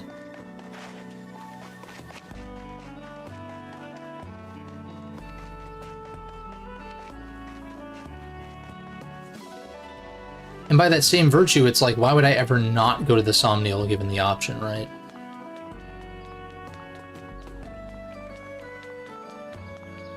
I do respect like the fact that if there is a player who didn't want to go back to the Somniel for whatever reason, either they're playing on a lower difficulty and don't feel it's necessary, or whatever it might be, they're doing a challenge run, some shit, that I guess there is the option to just go to the next map. Or like just go to the world map, I guess, in this case, but my mind instantly jumps to like, well, why wouldn't I, though? In which case, it's not even really much of a choice. Oh, you're in... Are you in... You're under here. All right.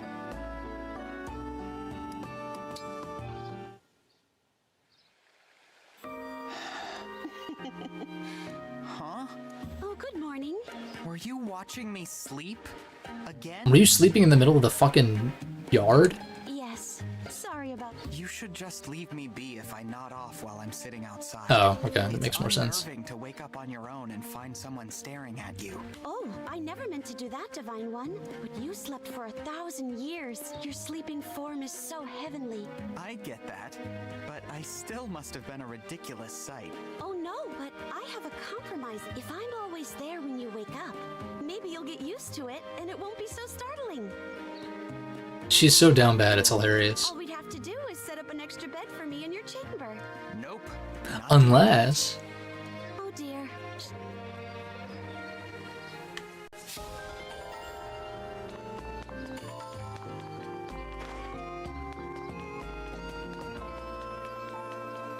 See, another reason why I'm looking forward to a remake for Fire Emblem is that, ideally at least, no Avatar.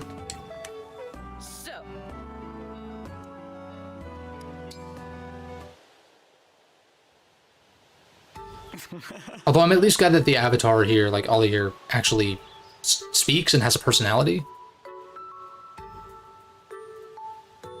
Oh, the Bleach game is dope. What's up? You're looking at me kind of weird. Sorry. I didn't mean any offense. I just couldn't help it. Is there something wrong with how I look? Oh, no.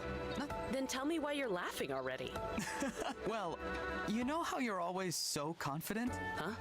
I was thinking about how plain it is on your face. There's confidence all over you. Which is why you were staring. Forgive me, Etienne.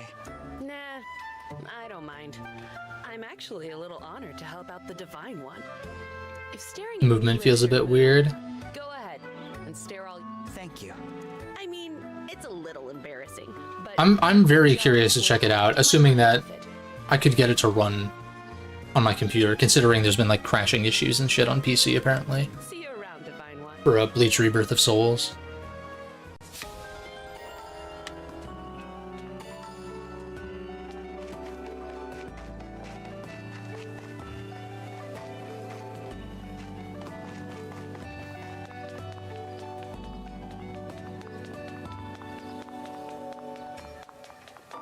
Well then. Alright, let me just... I also don't like how supports... God damn it. I don't like how supports are, like, buried in here, though. I'm used to it now, like, I know where to look, but it's also, like... It's just odd. To your liking, Princess Ailey? Very much so.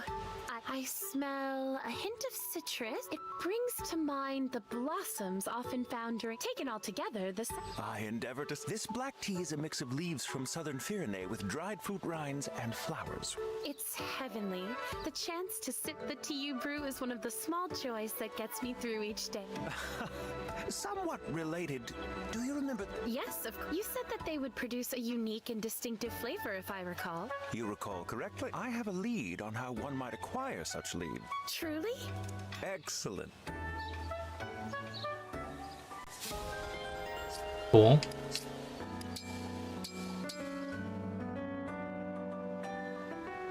You're a natural people pleaser, are you not? I could stand to learn that kindness from you. Every time Sigurd speaks, I'm like, my goat. I simply enjoy being of service. It makes me happy to be present while others interact.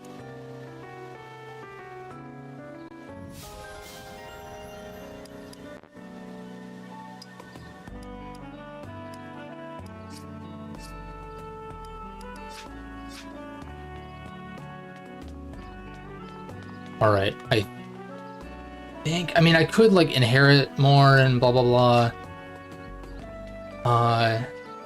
Oh, I guess I should do the arena. It's like, I kind of don't like feeling like I have this checklist that I'm trying to do. Can I do this? Or at least, like, it's locked up for now, okay.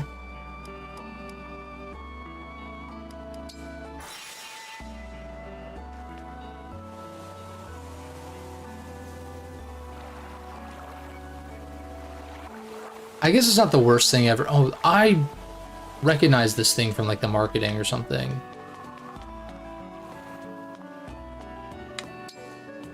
I feel like I've seen this creature before. Oh my. Ah, so you have... Vander? Not much, unfortunately. It began to... Queen Lumera once said it is claimed to have played with... She did? You know, It seems to have taken a liking to you, if it is truly the... What a great... Let's see. Maybe I need to, like, look at my Yuzu settings or something. I think Sami's cursed. I think I'm just gonna not bother. Yeah, straight up. And, like, the training yard, I'm like, do I really need to do this shit? I know the answer is, like, no.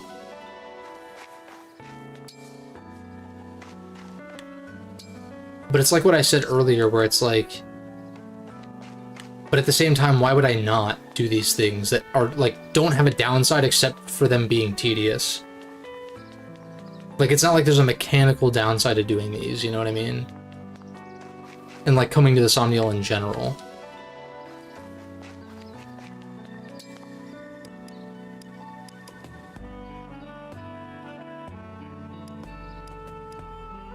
Like, this is nothing. Well, okay, I guess there's, like, the achievement shit, but it's just more bond frags. It's just, like, just give me the bond frags when I do the thing instead of making me collect them or something. Like, you know what I mean? It's just, like...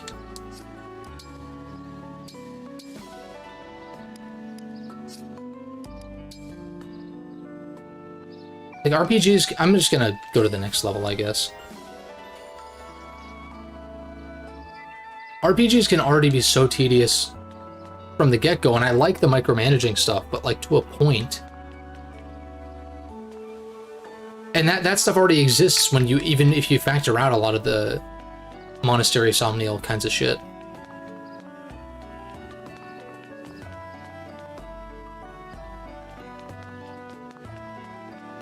I'm guessing it'll tell me when the blacksmith has new stuff to offer, but I'm just gonna save right here. And then if I want to do some skill inheritance stuff next time, we can. Or like inventory management or whatever. I can take care of that next time instead of doing it right now. But yeah, like that's my main gripe so far. It's just like definitely a step up from Three Houses in terms of like the amount of tedium and like just getting rid of the calendar system. I think was a good thing in particular. But I just think that the hub is too sprawling and there's like too many menial things to do that could just be streamlined by just being like, hey, you did these achievements, I'll just give you bug frags. If you want an achievement system, just do that. Don't make me like go out of my way, put an extra icon on the map that I can fast travel to. That does nothing but just give me something that you could just give me from the get-go. It's, I don't know. Or not from the get-go, but like, you know what I mean. This is one of those cases where I think like some further streamlining could actually be good. As far as this particular facet of the game, I mean. But beyond that, I'm enjoying it so far. So, next time we will move on to Chapter 6. Good thing about doing one chapter per stream, roughly, is that I know what we're going to be doing, so like I kind of title my streams appropriately, but imagine on Switch with the longer load times. Yeah, I guess that's fair. This is booting off of an SSD. And ideally, if you're playing this game, going to be playing this game on Switch too, it'll be akin to like what you're seeing here, if not probably better because it won't be emulated. It'll be actually running natively. Yeah, that's all I got. Hope you guys have a good weekend, and I'll catch you guys on Monday for some more Fire Emblem Engage.